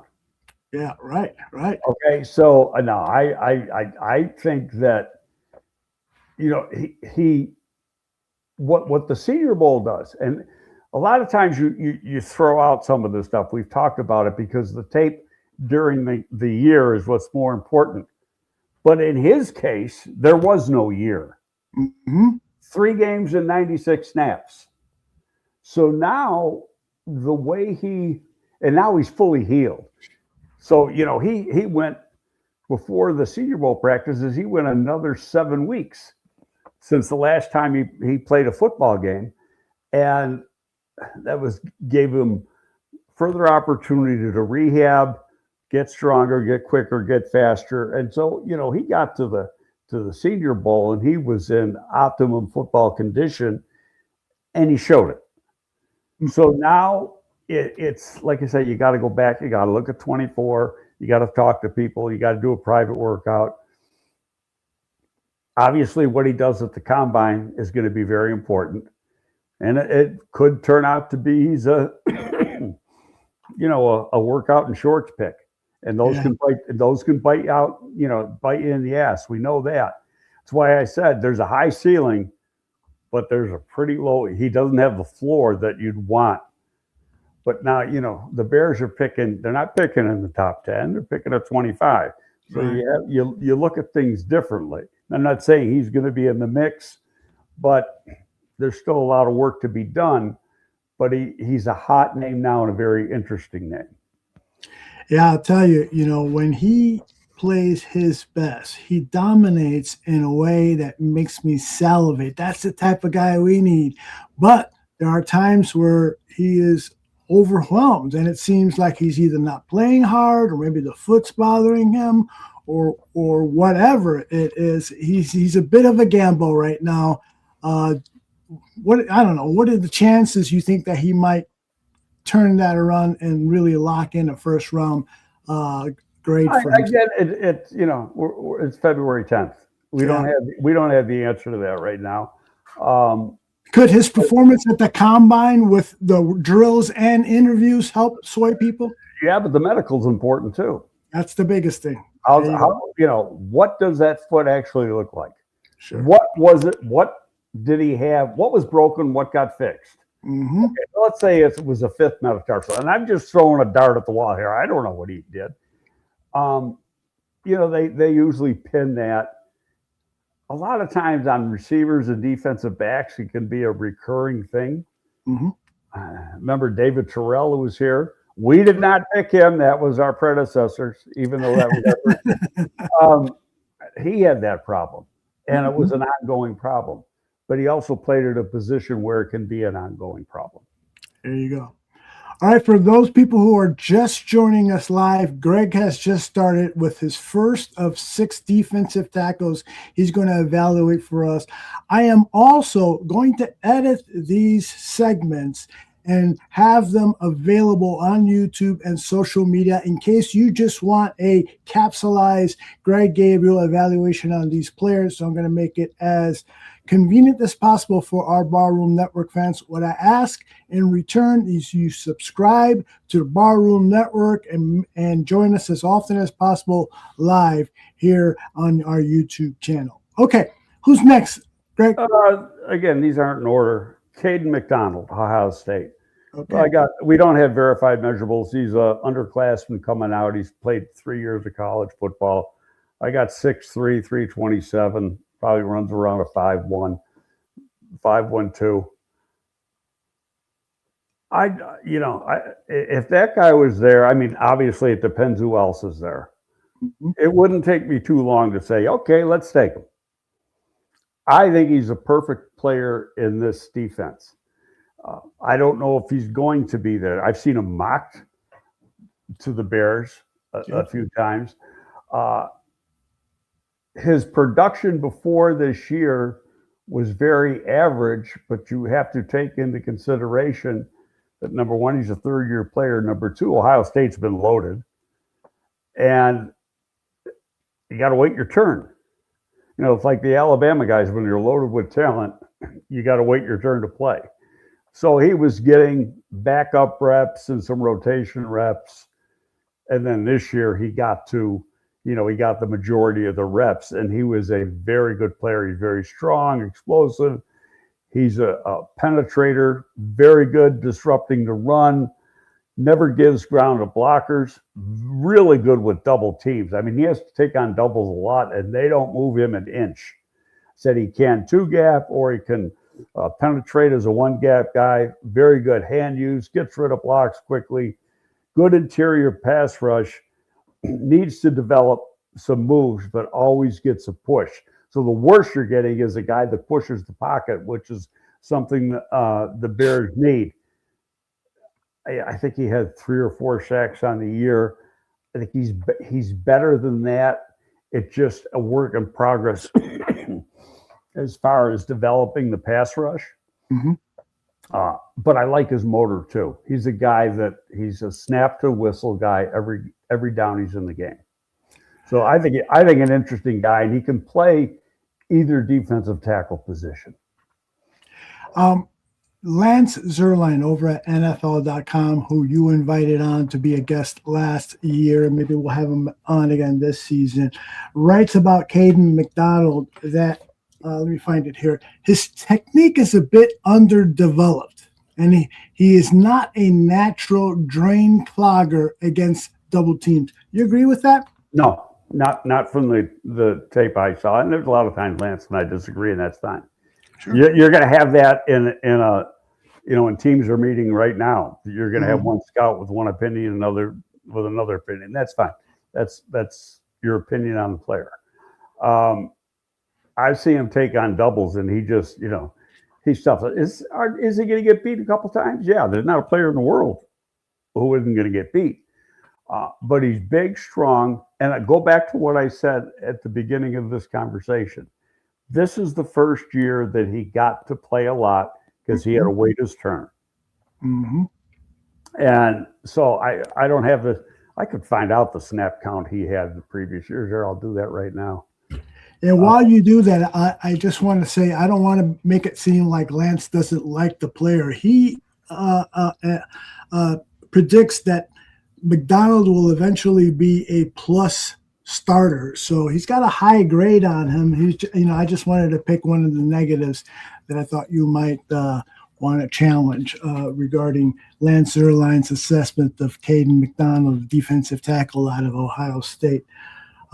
In terms of strengths, Greg, he's got rare tackle production for interior defender, built with well-proportioned thickness, jolts blockers with his knockback power, uses leverage to pierce gaps. I mean, he goes on and on. It's very effusive with his praise of him. And they play in every team now, especially the better ones, play a rotation.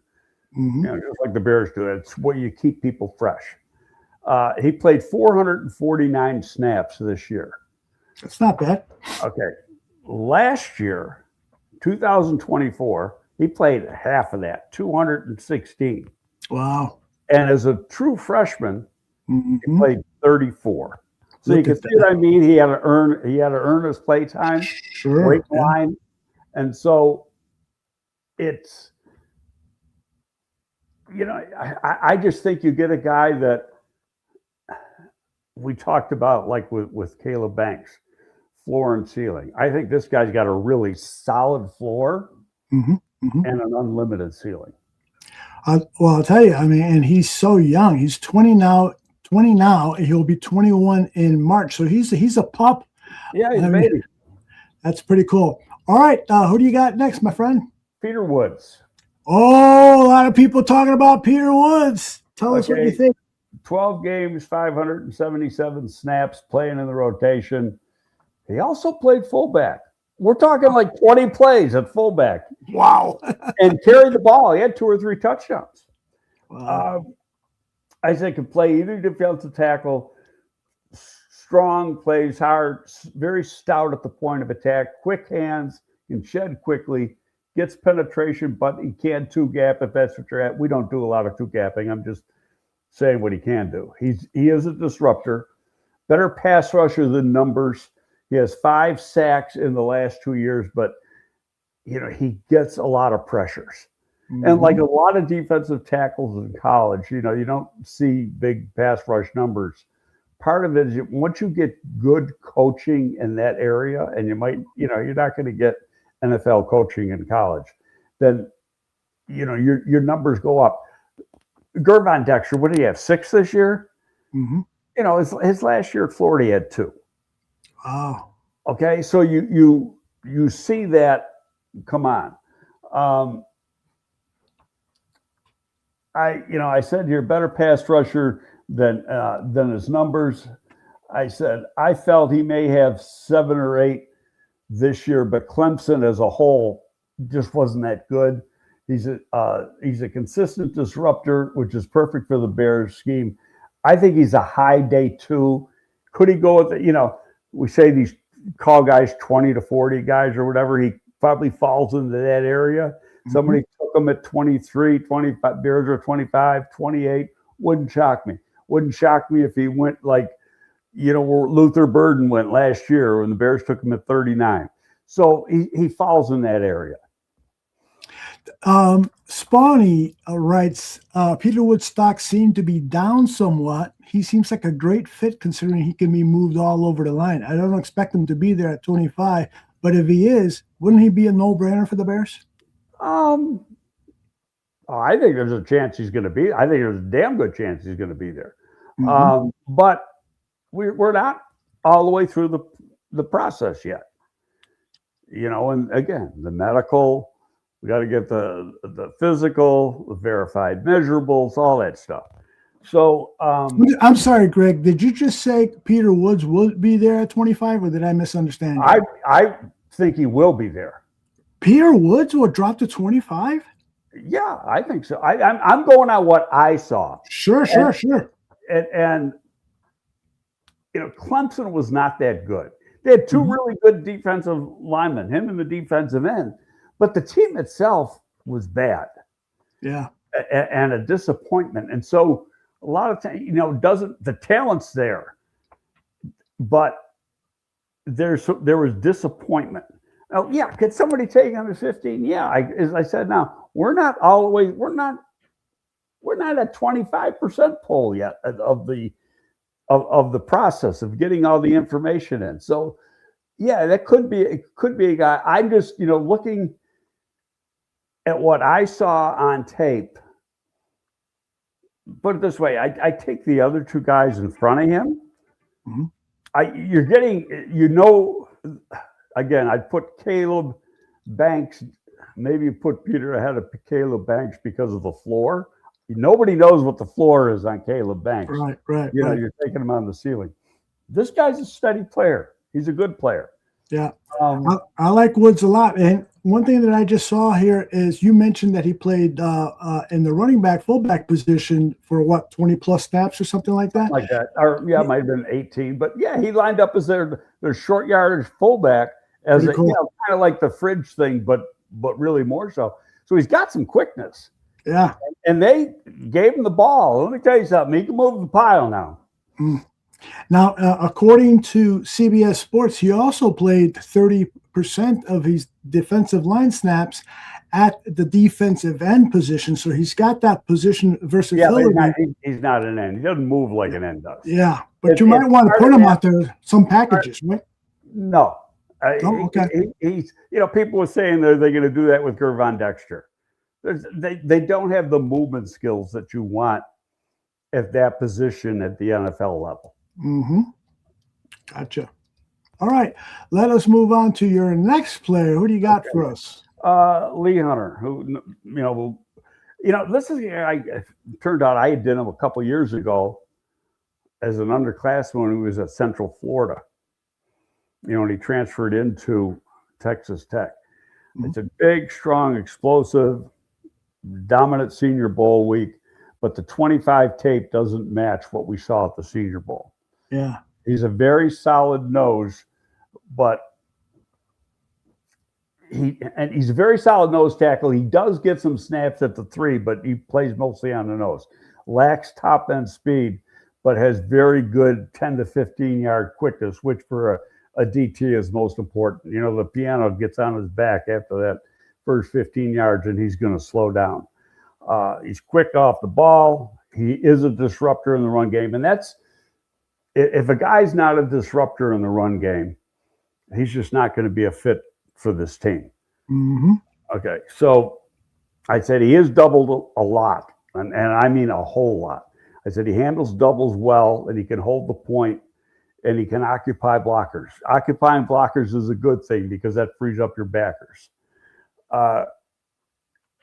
Finds the ball, makes plays, gets off blocks quickly. Fairly good interior pass rusher, but can get better, but probably no more than a 4 or 5 sack guy per year at the NFL level. Again, another good fit for the Bears. He's not as big. He's taller, not as girthy as Billings, but that kind of player, if you know what I mean. Sure. He was a comp. He's a good, solid player. Another guy we saw, because we mentioned him last week. You saw the flashes at the Senior Bowl and the one-on-ones, and you can't put too much stock into those. And when you go put them on tape, you're like, well, I don't see all that. You see flashes of it, you just don't see it down after down. And the thing is, at the Senior Bowl, you're getting a rep, and then you're waiting a couple minutes, and you're getting another rep, and then you're waiting a couple minutes. And so, when there's nobody else, there's just one guy to beat. There's not a lineman on each side of the guy you're beating, and so there's no help. The lineman gets no help. So, if you win on your initial quickness or your first move, you look like Superman, which isn't the case in the game. Since you announced that Mike Renner was going to be on the show, I've been reading some of his stuff to get familiar with his work, and he writes about Lee Hunter that he could fall all the way. He speaks glowingly of him, but that he could fall to early day 3. Do you think that's a possibility? No. Day 3, I don't see that either. The guy's got too many accolades. Yeah, no, and he's just his play. Texas Tech had 2 really good defensive linemen, this guy and the defensive end, and that's one of the reasons they got as far as they did in the Big 12 and then in the college football playoff. Mm-hmm. Well, I'll tell you, and this guy was a good player. I went back and what I wrote a couple of years ago, and he was at Central Florida. You could see that this guy can play. And here's one thing we talked about this a lot when Jerry and I were working together, and we talked with the guys. When you're grading a defensive lineman, you've got to be really careful. And even more so defensive tackles than edge players, but they're a different breed of cat. Okay, remember I said it before. What's the definition of a defensive lineman? He's a thug. Okay. He is expected to win 40 to 50 5-second street fights. I love it. Okay. So, he's got to be a tough dude. Okay. Mm-hmm. Personality-wise, the exact opposite of an offensive lineman who's more of a thinker. He's got to be nasty. Mm-hmm. Mm-hmm. But it's like, we took Tank Johnson, who was a flash player at the University of Washington. And the flashers were wow, but then there's average. So, and the way we used to talk about it is, hey, all defensive linemen come with a little shit in their neck. What is it? Do you understand what it is, and can you accept it? Mm-hmm. Okay, and if because you're going to stretch a little more on a quality defensive lineman than you are at any other position. Before we get to your next player, I'd like you to comment on what Flex Diggs just said. Would you bring back Anthony Billings because he's inexpensive and he eats up a lot of space? Did you see enough of Billings in his third year with Chicago? I love Billings. I know you love his strength. That's a Ryan Poles and Ben Johnson decision. But do you think he put on a lot more money than he was getting? I know. Do you think $3 million, and he deserves a lot more than that? I know a lot of fans complain about the additional weight that the Bears asked him to put on. Do you think that he was maybe a little too heavy? No, he was doing what he's supposed to do. Mm-hmm. Mm-hmm. He's not tall. He's only 6'1". Right. But he's got long arms, and I don't care how heavy he is. That dude moves pretty damn good. Yeah. Hey, and when you and the Bears selected Tommy Harris for the Chicago Bears, what did you see in him that made him your obvious choice? You know what's funny about Tommy? That was one of the first players you saw play in a rotation. So now this is going back, 20 years now. Yep. A lot of teams weren't playing rotation then, like they do now, and Oklahoma was. So, the question is, well, how come he plays 5 snaps and then he's out, plays 4 snaps, then he's out? Well, that was the beginning of the rotation days. Mm-hmm. Tommy was so quick. Tommy ran a 4.69. Wow. At like 287 pounds. Unbelievably strong. Wow. Real low. I mean, what you saw was a solid, thick. I mean, he looked like not Arnold Schwarzenegger, but he had there's no fat on that guy. He had a tight body and so strong and so explosive. How he got into 13, I'll never know. I know why, because there's some people that flagged his knee, but that was a freak year. He was the first defensive lineman off the board, and we got him at 13. Amazing. That never happens. That is wild. That is wild. What a player. All right, let's move on to your next guy. Let's see. We've done Lee Hunter, Caleb Banks, and Peter Woods. So that means you've got and Kayden McDonald. So you've got 2 left. Here's a name that you don't see mentioned. I haven't seen mentioned, but I don't follow all the draft analysts that closely. Is Christian Miller at Georgia. Yeah. Very similar to the recent Georgia DTs. I estimated 6'3", 318, 5 flat. I said not as big and as strong as a Jordan Davis, more like a poor man's Jalen Carter. In that he is quick, strong, explosive, only 1.5 sacks, but he gets a lot of pressures. And I mean a lot. There's games when he has like 3 and 4 pressures. He just doesn't get the job done, which means he's got to learn to finish better. I said he needs to develop some moves, learn to finish better. Very good run defender, strong, good hands, holds a point. He can penetrate, quick hands to shed, very good effort guy. Handles single blocks and doubles very well, never gives ground. But these are all things that a defensive tackle's got to do in this defense. I said consistently able to penetrate and disrupt. To me, he's another one of those 25 to 40, 45 guy. He's fall in that area. Georgia defensive linemen have a history of playing well in this league. And this is also, say over the last 6-7 years, since they've been a real good college team. So you draft one, you get a good one. And this is a guy right in the, same type of player that they've had. Lance Zierlein says he is an even front nose tackle. So that means when you got 4 down linemen, right? Yep. Even front. Yep. Okay. Yep. He has good stack and shed. he's not really. He's a one in an even front. They very rarely play a pure nose. Gotcha. So can he play the 3? Yeah, I think he can. In this scheme, the way they use the defensive tackle in this scheme, yes. Okay. All right. Billings played the 3 this year. Yes, he did at times. Okay, so it's the way you got to look at how they use the players. In this scheme, yes. In Fluce's scheme, no.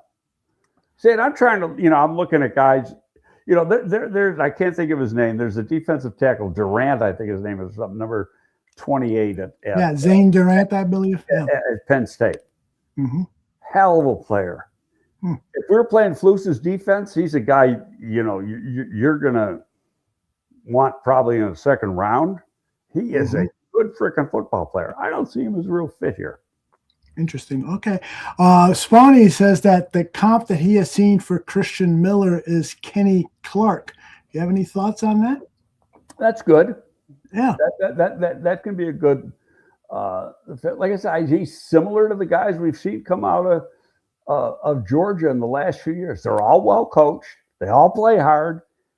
They're all productive. And this guy doesn't have any warts, as far as I know, like Jalen Carter has. Kay says that Jervon Dexter is just too dang tall for a defensive tackle. I don't agree with that. Yeah, the guy Buckner over at the Colts is taller than Dexter. No, he plays tall sometimes. That's the thing. He still hasn't put it together. I think people sometimes get too critical of him. He's a good player, and he's, I expect him to be here. Yeah. Okay, there's other guys that aren't going to be here. I expect him to be here. He's still a young guy. He's still got upside. Contract year for him. Yep. So he'll play great. But I think he's, I had to learn a new scheme this year from what he played his first 2 years, and asking him to do different. I think there's still all upside with him. Is he a Pro Bowl level defensive tackle? No, but he's a good guy to have in your rotation. Yeah. I thought it was interesting that they played Dexter at the 3 and Zach Pickens at the 1 when they first drafted them. Do you think that was a mistake, hindsight being 2020? I just thought Zach Pickens was always a 3 when I did tape on him coming out. What happened with Zach Pickens, I don't know. There's got to be something in his football character or something that just, the talent or the play doesn't match the talent. Yeah. Because that guy is very talented. Yeah. I know Swifty liked him a lot. And so he's a big disappointment to a lot of people. All right. I'll say this week, I'll do this last guy, but a lot of these guys are very, very similar. Pretty much the same size, same body types, and the same type of player. 52 pickup, throw them up. Yeah. But I think they're all guys that would play pretty good in this scheme. The last guy and another guy you don't hear a lot about, and then he's kind of exploded in the postseason, is Darrell Jackson from Florida State. He's the oldest of the group. He's played 5 years. This guy originally went to the East-West game and just jumped out.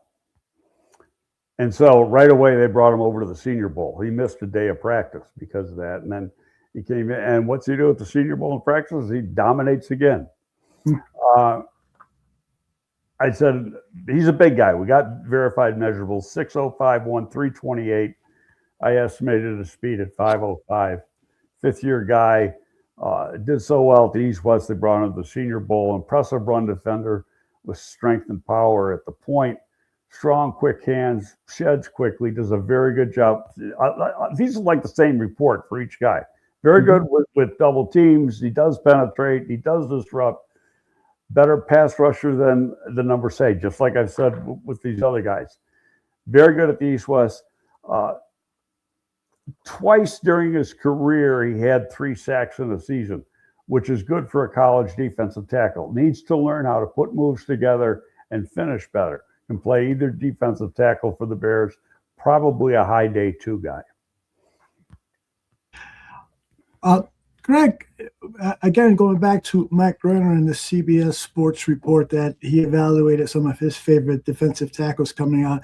He says, and I don't know, you're the expert, but I kind of disagree with him. He says this is a weak defensive tackle class. Do you agree with that? I don't think there's a superstar. Here's what happens. Yeah, I agree with that. Okay, so you might not get one going in the top 10. So, it's a weak class. Mm-hmm, mm-hmm. No, you got to look at the depth. Can they play in the league? And so, look at guys like, DJ. There's a bunch of defensive tackles, good defense line. No, you don't have a superstar edge either. Yeah, but you got good ones, and that's where picking at 25 is better than picking in the top 10. Because at the top 10, you might be reaching a little bit. Mm-hmm. Mm-hmm. And at 25, you take what's coming to you. Yep, that makes sense. There is a guy named Tim Keenan III that I have not really looked into much, but based on what Keenan from Alabama. Yeah. He's a monster. Yeah, exactly. He's what's wrong with him? Oh. 31-inch arms. And how important is that for a defensive tackle? Not as important. When you watch it, I really like him. Mm-hmm. And he was hurt some this year, but you watch, he plays his ass off. And he's strictly a one technique nose guy. He's not going to play the three. Another guy like a Billings type comp. Really plays hard, very strong, very disruptive in the run game. I mean, the biggest negative on him is the 31-inch arm length. And the thing is last spring, that's why I throw out a lot of these arm measurements, because they got to be done precisely. And it'll be done precisely in a few weeks at the combine.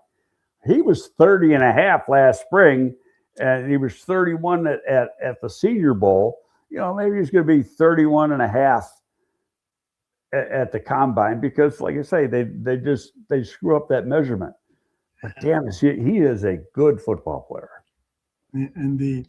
By the way, I couldn't help but think about you over and over again, watching the Super Bowl and seeing the short arms of Will Campbell work to his detriment. I was like, Greg was right about this guy. And let me remind you and our audience, we had Dane Brugler on, and you guys debated a little bit. Dane thought he could play left tackle. I don't have a problem with the arm length. And you were like, I guess I'm just old school, but I don't see it. He's going to guard. Yeah, well, in a game that counts, guess what happens? They exploit that stuff. Yes, indeed. and don't be shocked if he ends up playing inside. Yeah. My whole thing was, this guy's he can be a damn good guard. Mm-hmm. He's an adequate tackle. Mm. Was Will Campbell playing on a torn MCL? Somebody came out today. Oh, I've been playing with a torn ligament all year. Mm-hmm. Really? How convenient.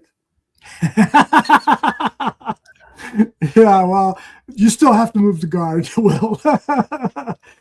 Swaggy McNolegs, we talked about Banks, and I know a lot of people are just kind of put it this way. If he was playing with a hurt knee, why wasn't he on the injury report? Yeah. Because now that's a question. That would be a violation, indeed. Good question. We're going to wrap up our show. We've been going for exactly 2 hours now. I urge people to go to YouTube and get Greg's evaluations on those 6 defensive tackles, 7 now with Tim Keenan. And I will isolate those so that they're convenient for you to find. Greg, any final words on this defensive tackle class? Yeah, I think there's a lot more guys to do. It's what exactly are they looking for? And again, I can't emphasize this enough. What happens 4 weeks from yesterday when free agency starts, and that will tell us what's going to happen in the draft. And it's not just who they sign, it's who they lose. Yeah. By the way, do you know anything about the Bears defensive line coach? I just put it up here because somebody asked the question. Jeremy Garrett. He's the Bears. At least he was last season. I assume he's going to be this season. Do you know anything about it? If somebody wasn't going to be, they wouldn't be here now. Yeah, it'd be about that. I mean, he did a lot of good work in college. Doesn't have a lot of experience in the NFL. I think he had a few years.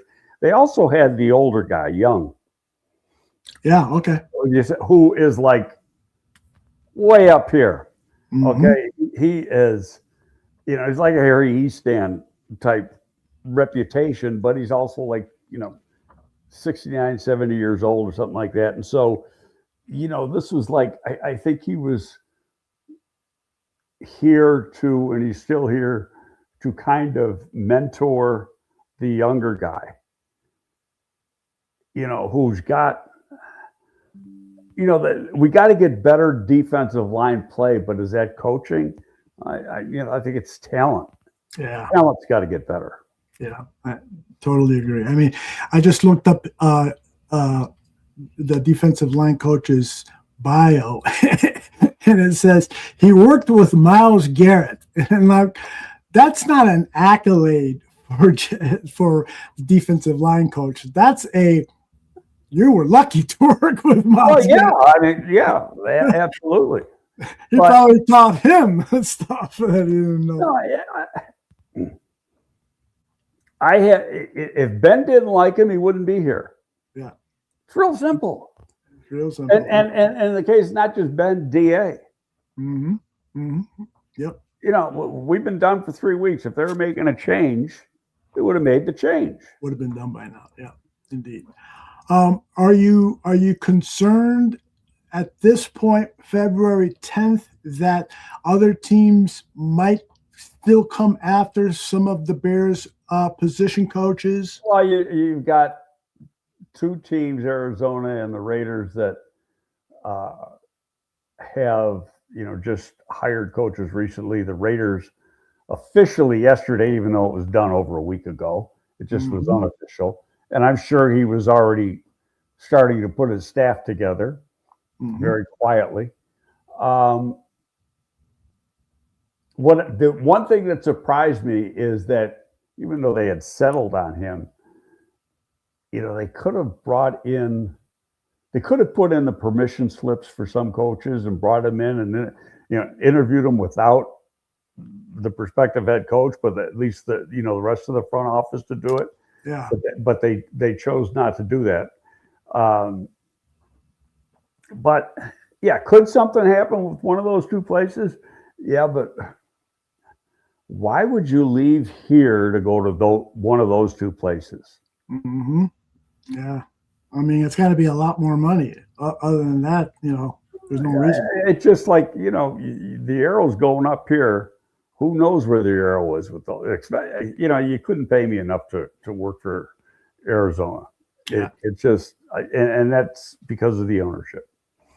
One final question for you, Greg. What is the likelihood, or what are your, feelings about Seattle Seahawks potentially being the dominant team in the NFC for the next several years, and that's the team the Bears have to plot for? Oh, yeah. I mean, you got to beat them. We've already seen that in this league. I mean, Kansas City got there and they won, but I don't think Seattle's got a good defensive team. And a couple of those guys are drafted. Murphy, defensive tackle, was a year ago. Hall's defensive end, who I really liked, from Auburn. They got him in the second round. Wasn't this year, I think it was last year too. And those guys are playmakers for him. Yes, they are. So They got some good young players. Darnold is playing. He was like, the first pick in the draft or something, second pick in the draft. He was supposed to be this good. Exactly. He got off to a real slow start. Probably the year in San Francisco, working with Shanahan probably helped. Mm-hmm. Then he went to Minnesota and plays well, and they don't pick up his contract. So he goes to Seattle. Mm-hmm. I think that's one of the reasons the GM got fired. Yeah. So he's coming into his own. It's the same thing with Brown down at Indy. He had one good year in New York, and it happened to be a contract year, and he got big money, and then he didn't play. But part of it might have been circumstances. Mm-hmm. Now he's going to, he sits as a backup a little bit. And another guy that was at Indy, or not at Minnesota, and mm-hmm. they let out the door, and they had two guys they let out the door between Brown and the Seattle quarterback, Darnold, and they've gone on to play pretty good, and Minnesota is playing with their putt as far as the quarterback position. But Brown's going to make a lot of money. Yeah. You're going to get it from the Colts, or you're going to get somewhere else. Sure is. It sure is. And Clint Kubiak, the offensive coordinator for Seattle, is leaving, and that could be a big hit.